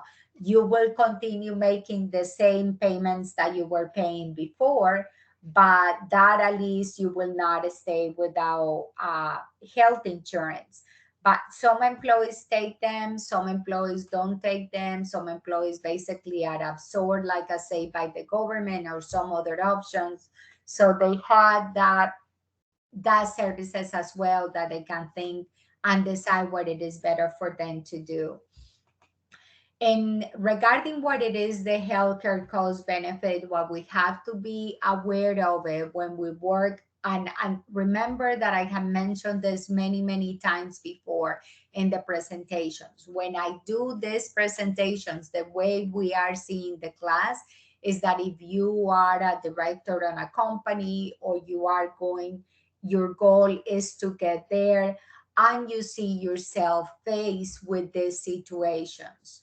Because when you are a director and above, or you are going to open your own company, then it's important for you to know, okay, what are the policies, what are the official governmental policies regarding healthcare. That is also connected to safety and training. For example, what are the policies that I need to be aware of if I want to open my own business? Do I need to give them insurance? How much is it going to cost me? How many hours do they need to work in order for me to give them insurance? So all of these things help you.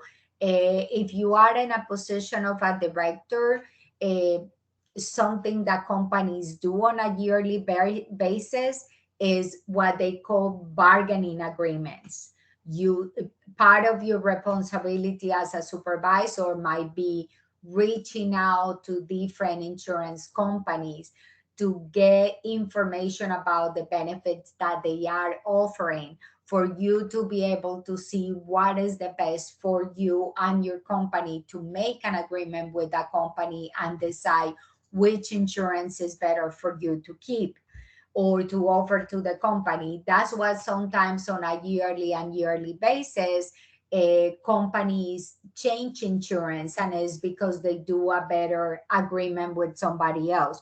However, because companies want to retain the organization, sometimes the longer they stay, they put that at the beginning in the contract. So they're trying to do a 5-year contracts in advance or a 10-year contract. And the insurance company can tell them, the longer you stay with us, the bigger your discount will be. So you start at this rate, then the next year we give you a 5% discount, and we give you a 10% discount, and so forth. So like that is the insurance company try to retain businesses for a longer period of time, instead of having clients that they lose on a yearly basis.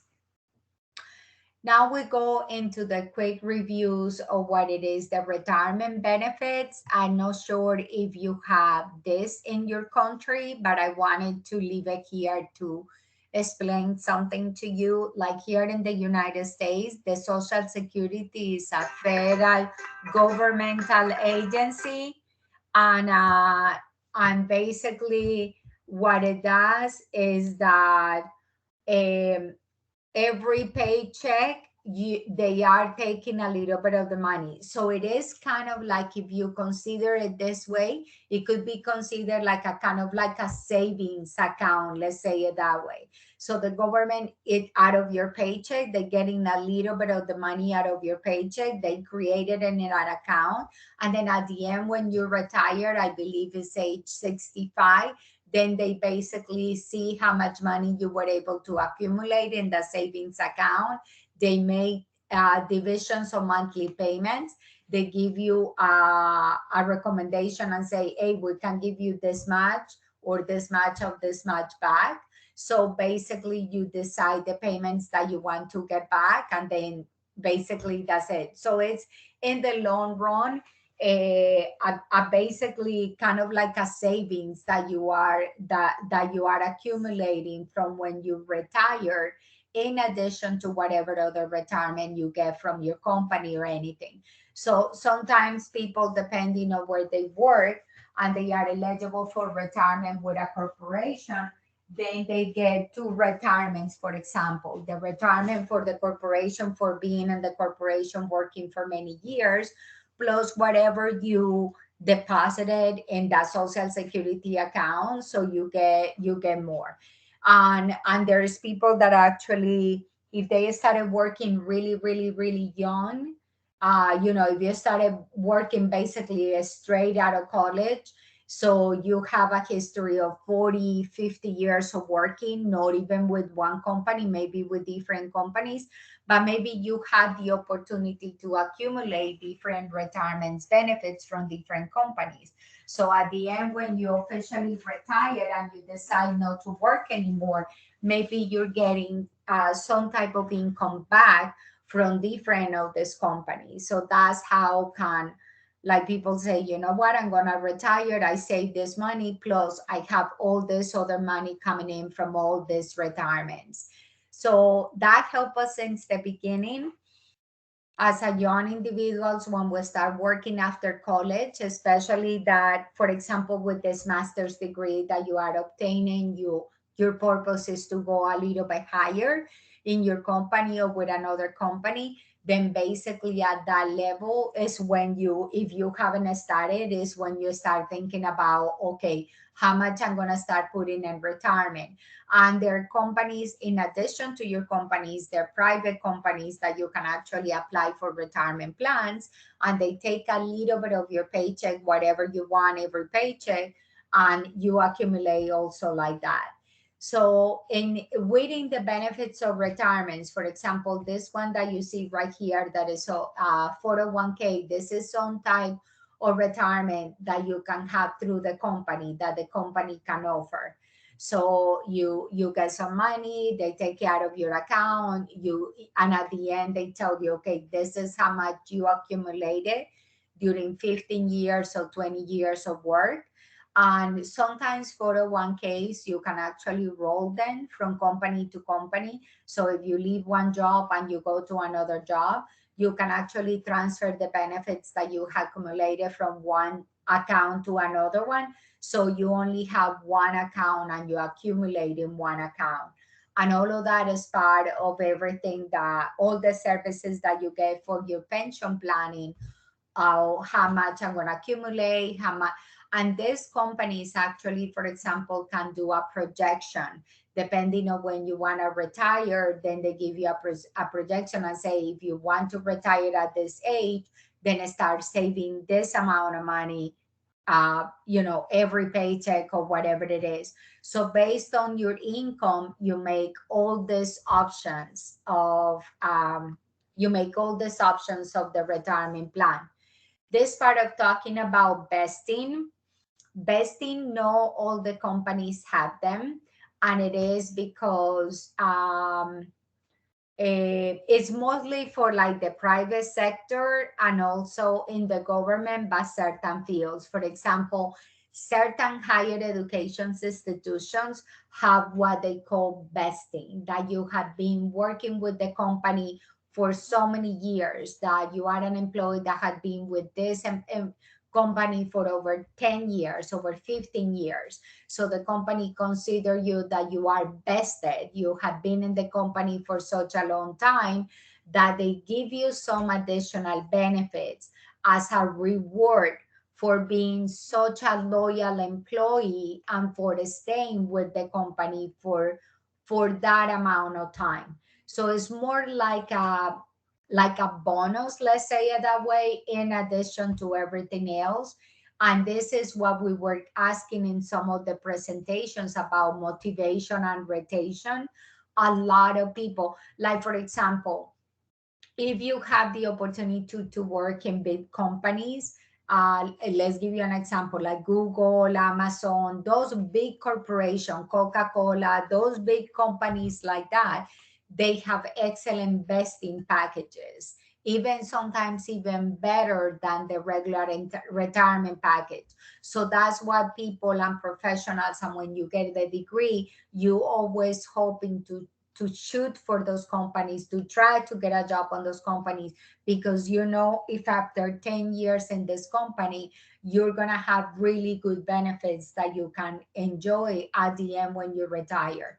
They give you more money, they give you percentages and everything.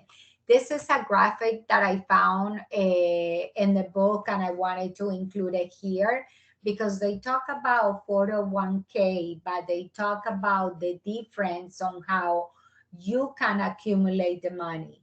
So they have it as what they call graded vesting schedule and cliff vesting schedule. So these are for the companies to say, okay, you start at zero. And for example, what it says here in the first example, from 2 to 6. So we're going to give you a percentage every 2 years or every 6 years that you are with the company. And little by little, you start accumulating most within the vesting package. which is something completely different in addition to the, and it's part of the 401k.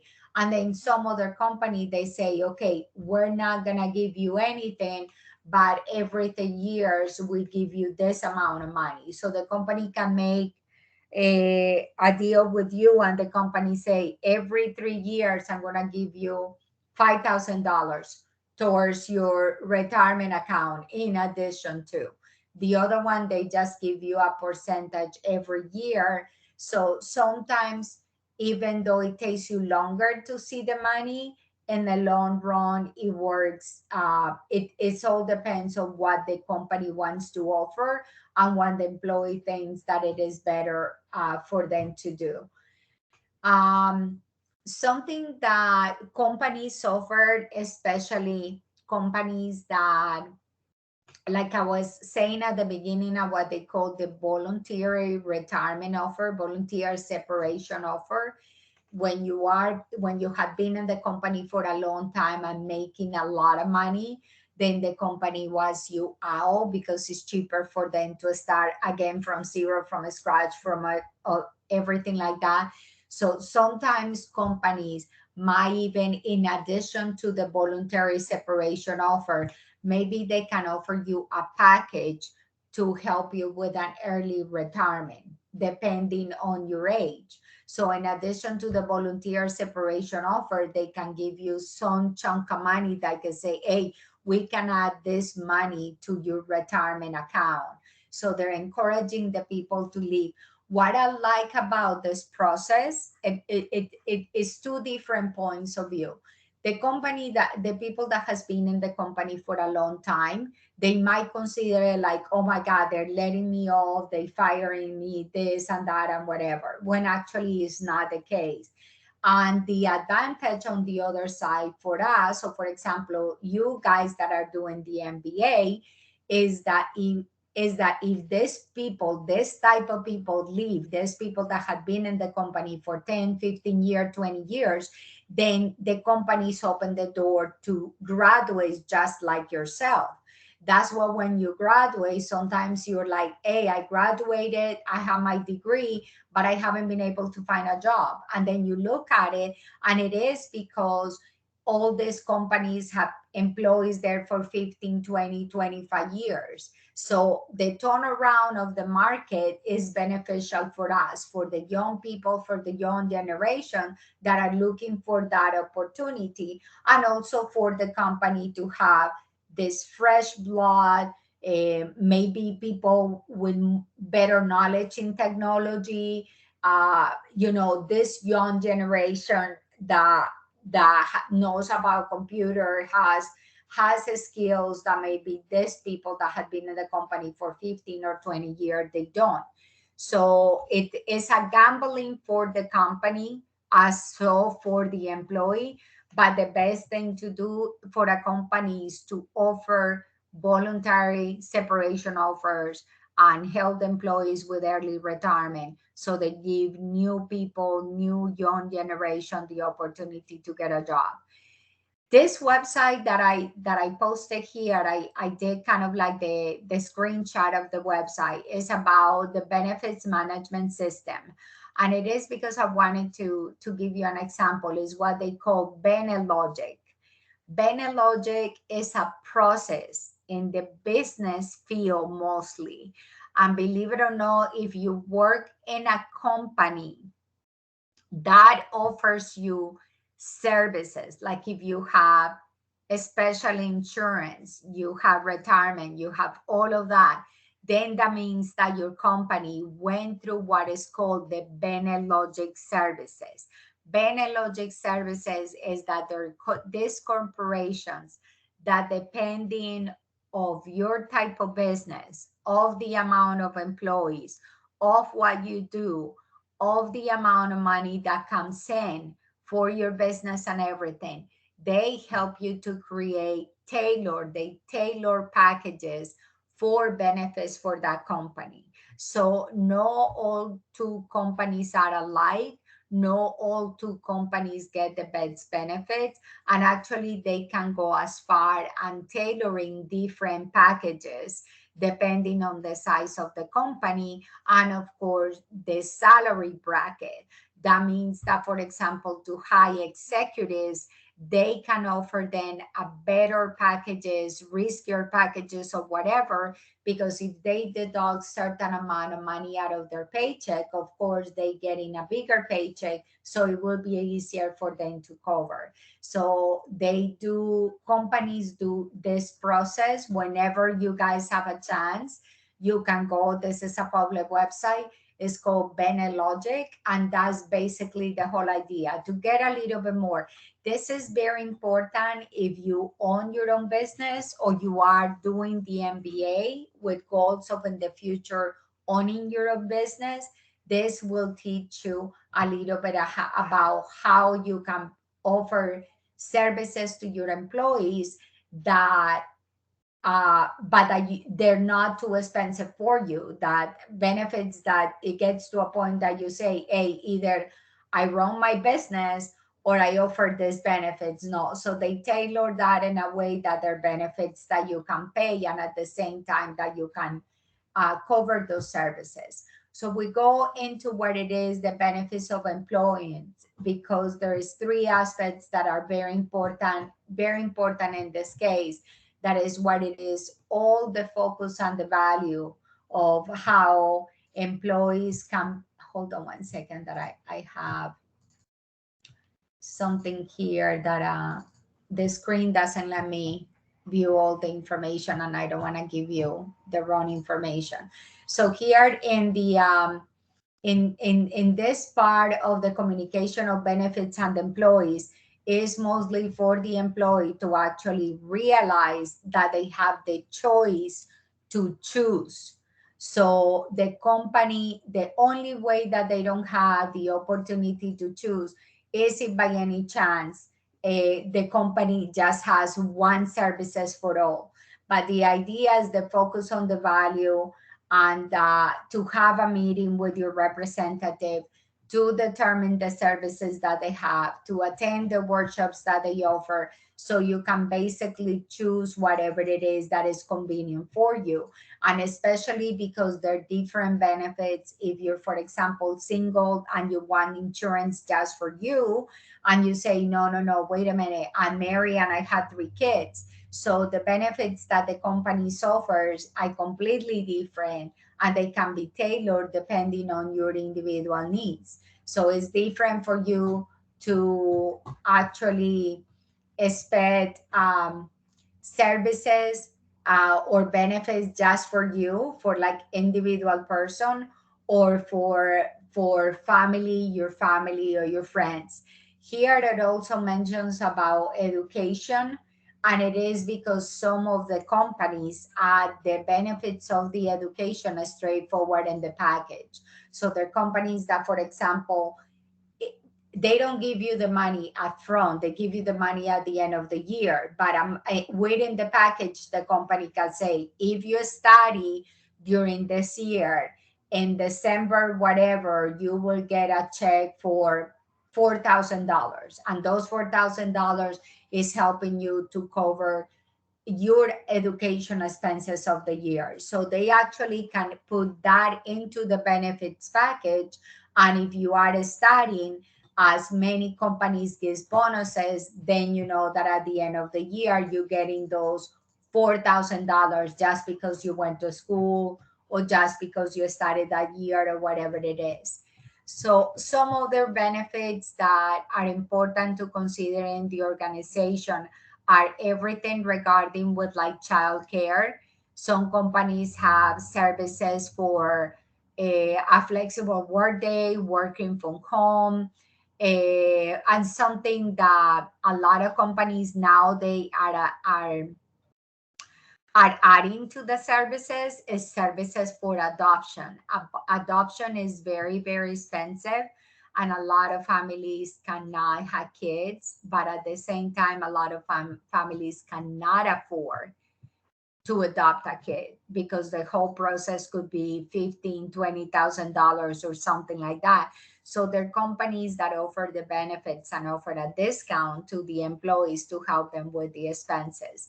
Also, something else what that adoption system has created is because it's also connected to what we call the domestic partner benefits, especially if they're like the same sex couple. So then the company goes into all this aspect of human resources that sometimes depending on what type of company it is or where the company is located, it's a little bit of a, like kind of a touchy subject. So it is important to know, according to POLISA, what benefits can we offer uh, to domestic partners, of same-sex partners, because it's one thing what we believe or our priorities, or what we think is wrong or is not wrong, and the other thing is what the law says that they can have and the services that the company can offer. So it's very important to consider all those aspects, the way that you can cover all types of different employees in your organization. So now we go into the aspect of what it is, the performance, with the improving performance of the employees in order to offer some type, and this is also everything connected to the benefits that we've been covering about it. So there is certain benefits that employees have depending on performance, like for example bonuses, additional vacation dates. There are companies that, for example, raffle trips to somewhere once a year or whatever it is that the company is doing. So the benefits that are based on performance, they have to be very well documented ahead of time. And if it's possible, they have to be added in the employee manual, because what you need to avoid is discriminations complaints, that employees say, I was entitled for this type of benefit and you didn't give it to me. So these benefits that we offer that are connected to performance, they might sound easy, but actually they're not hard to document, but you do have to be careful of how to document it. Because if it is something that you are going to reward your employees because they're great, then you have to establish some type of process that helps you determine what are you going to give. So you set up goals, employee goals, for example. Companies that do a lot of this, and it's very easy actually for them, is companies that are in the field of sales. If it is company that works in sales, they can basically set up a guideline and say, okay, so the goal sales is the people that sell $1 million a year and 500,000 and 200,000 and whatever it is. So they can lay out different goals, different objectives, different benefits that at the same time helps the company with reaching their financial goals, because they are improving sales and they are motivating the employees to sell, which in the long run is beneficial for the company, but it also helps you with the classification of all those benefits. There are companies that, in addition to the vacation days, they give a week off to an employee, or bonuses or gift cards to a restaurant or whatever it is. So all of that, we need to be very careful, because it's very easy to have that gray line that somebody's not gonna be happy and somebody's saying, I did everything you told me to do, and now you're not giving me the benefit of this offer. So here, part of the benefits that we can have in a company, for example, is about stocks and loans and financial counseling. A lot of companies, for example, Coca-Cola companies, employees that work in the company, they internally can buy stocks, so they can become owners of the company in the long run. A lot of the companies have very good contracts with banks, so they can help the employees to apply for loans, even loans, for example, to buy a house or to buy a car. And sometimes you get a better rate or better service or whatever it is. So all of this, some additional benefits that a company can do, also including like relocation. If the company wants to move you somewhere else, part of the benefits is not telling you I'm moving you, but part of the benefits is, for example, covering moving expenses, helping you to find, connect you with a realtor in the area to help you find a property while you move. There are actually companies that buy properties in other places and have them available for the employees. So all of those things are additional benefits that they have to be written down to avoid issues with employees in the long run. So now we go into the aspect of the benefits program. This is an example that I found on the website that I just added to show you. Sometimes the companies create these benefit surveys that help employees to determine what the company can have, cannot have, or what the company should offer. So companies can have surveys on a yearly basis for employees, asking them about medical plans, how important it is for you, dental plan, vision plans, how much you will be willing to pay. So a lot of companies get these surveys because when they are doing contractual agreements with companies, then they have all those expenses in consideration. So in advance, they know that if they maybe the medical plan is very, very good, but if it is too expensive, then employees are not going to take it. So you cannot leave your employees without health insurance. So these surveys help you to create a bracket of expenses that will help you with agreements when you are doing agreements for the company. And then regarding the flexible benefits program, they're basically talking about everything that is out of pocket expenses. Their employees that can save money, create a savings account within the company. A lot of employees that are older, a lot of employees that have chronic problems, or they, for example, cancer patients, and the medication and the treatment and everything is too expensive, they can go into what is called flexible spending account. They can put a little bit of more money, creating like a savings account, and basically use that money to cover whatever additional expenses they need, including medicine if the medicine is too expensive. And then basically is the benefits to reduce uh, all the services that we have in consideration for like life insurance and additional benefits that we can have. For example, long-term disability is part of the flexible benefits as well. You can input it that. There is another benefit that we have that is called AFLAC.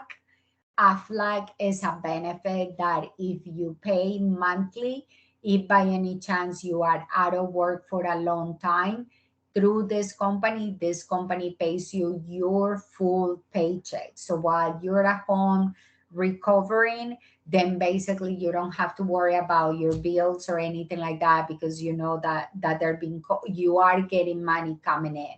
So there are different services that you can pay through your paycheck, but for example, if you just got married and you're young and you're working in a company full time and your plan is, for example, having babies in the future, AFLAC is a very good plan recommended for those type of women, because when they're out on maternity leave 2 3 months or 4 months, they basically will get a paycheck. And with AFLA, they can even extend the maternity leave, for example, for 6 months or more, and they are getting a paycheck.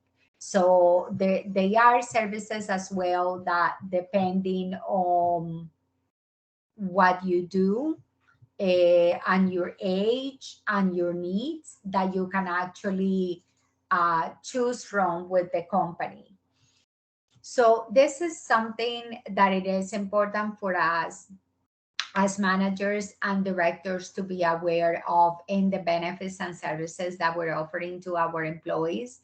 That is basically um, what is called improvement performance. This is actually important for like a small business, or if you're opening your own business after you get your degree, or if you have your own business right now, because it is important to maybe consider the service of employee lease. They call it employee lease, but is in some other countries they call it temp work, temp employees.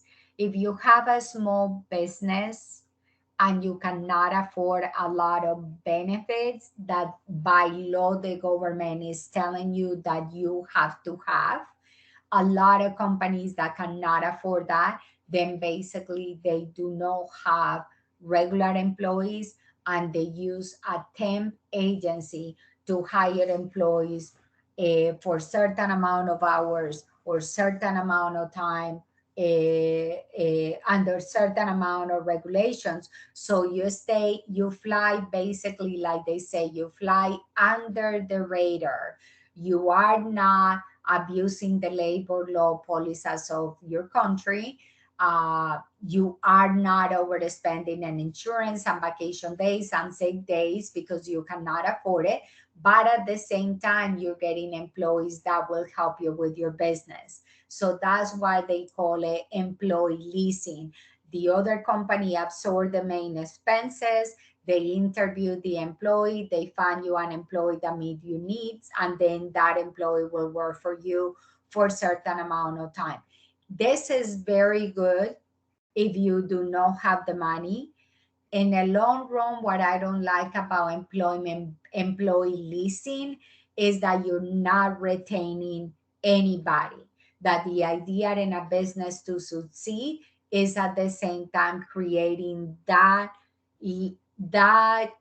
sense of community and that dynamic in your workplace, that you want employees to stay, that they're happy with what they're doing, and you build some loyalty. With employee leasing, you cannot do this because employee leasing, the persons that are part of those businesses, they're always open. So you can hire somebody, you can like somebody, but if the other company calls the person and say, hey, they have this new job in this new company and pay $5 more, for example, most likely the employee is going to stop working with you and go to the other company. So you don't have that level of loyalty, and you're always rotating employees, which is not, if you want stability in your business, is not basically very convenient.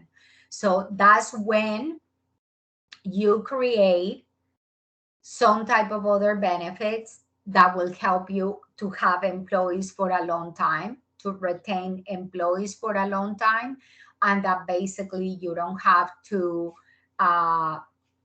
you are able to build that loyalty. I'm sorry. So in this case, for example, what they call flex time and telecommuting and compressed work with, these are things that if you're open your own business or you are working in a small company, these are the best options that you can have. You're not offering health insurance to somebody, but the fact that the person, uh, for example, you don't pay that much, but if the person is not driving and is working from home, then the person is saving money in gas and transportation or public transportation or whatever. So even though you're paying a little bit of less money, then the person is not moving, the person is at home. The flex time is the flexibility that you are allowing the employee and say, okay, when can you work and from what time to what time? A lot of people are willing to get paid less or have less benefits or maybe no health insurance if they're able to create something like that and have a flexible work schedule. The compressed work week works perfectly for a small business because you can have two of the same employees doing the same thing. As a matter of fact, you are basically creating a backup system of services, and you have two employees that know what they do in the office. And because you are compressing the amount of hours, then the person is not going over the schedule that requires to give them health insurance or vacation days or sick days. So you build loyalty, and basically the employees will stay because of all these other services that you're offering. So some other ones that we can talk about it is what they call job share and work share.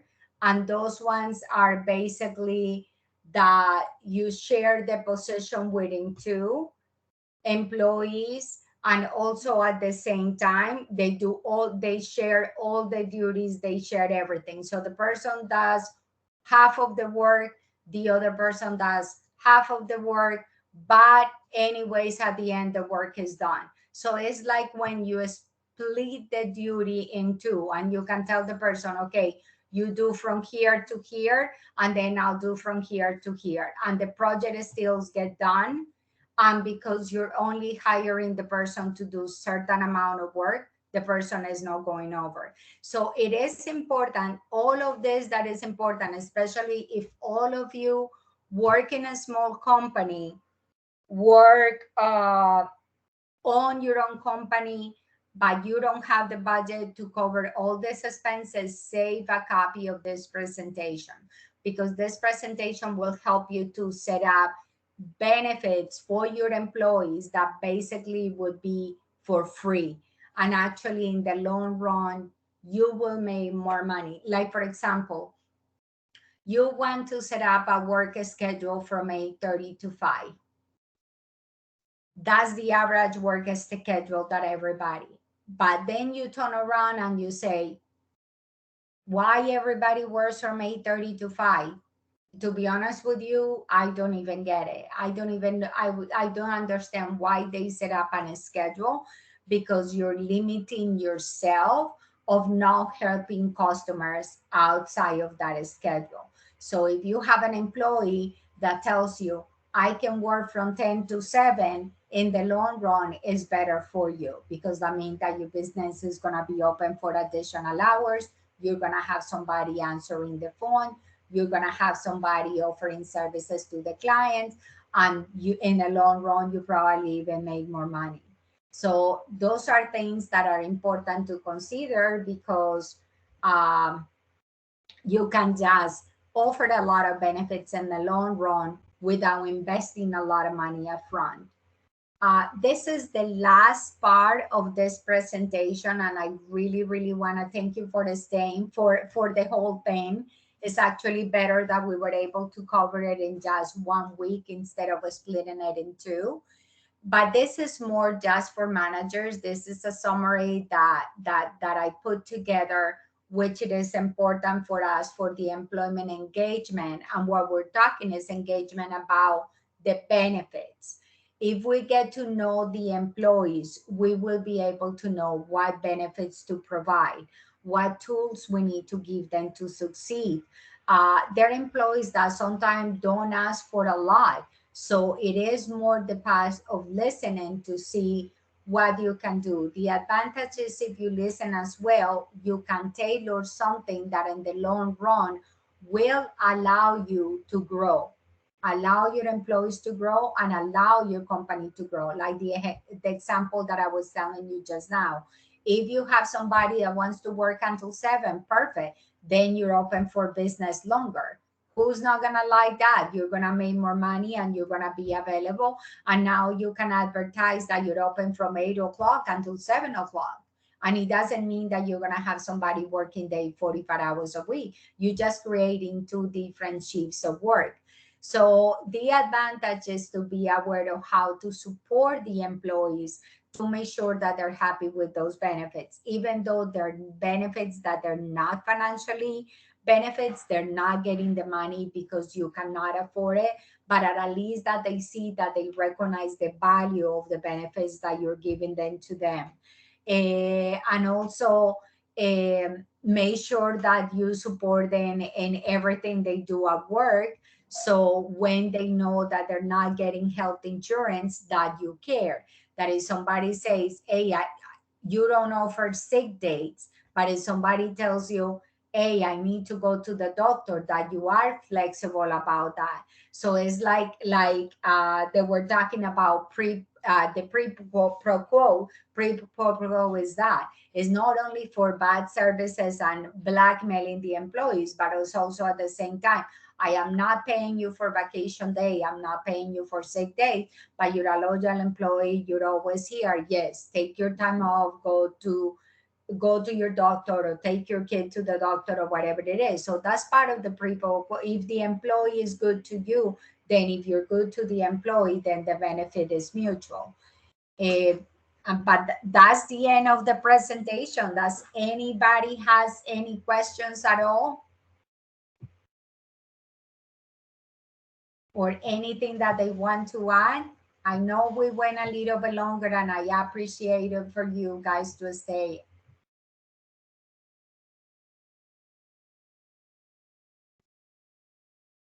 So if nobody has any questions, I'm going to stop the recording now.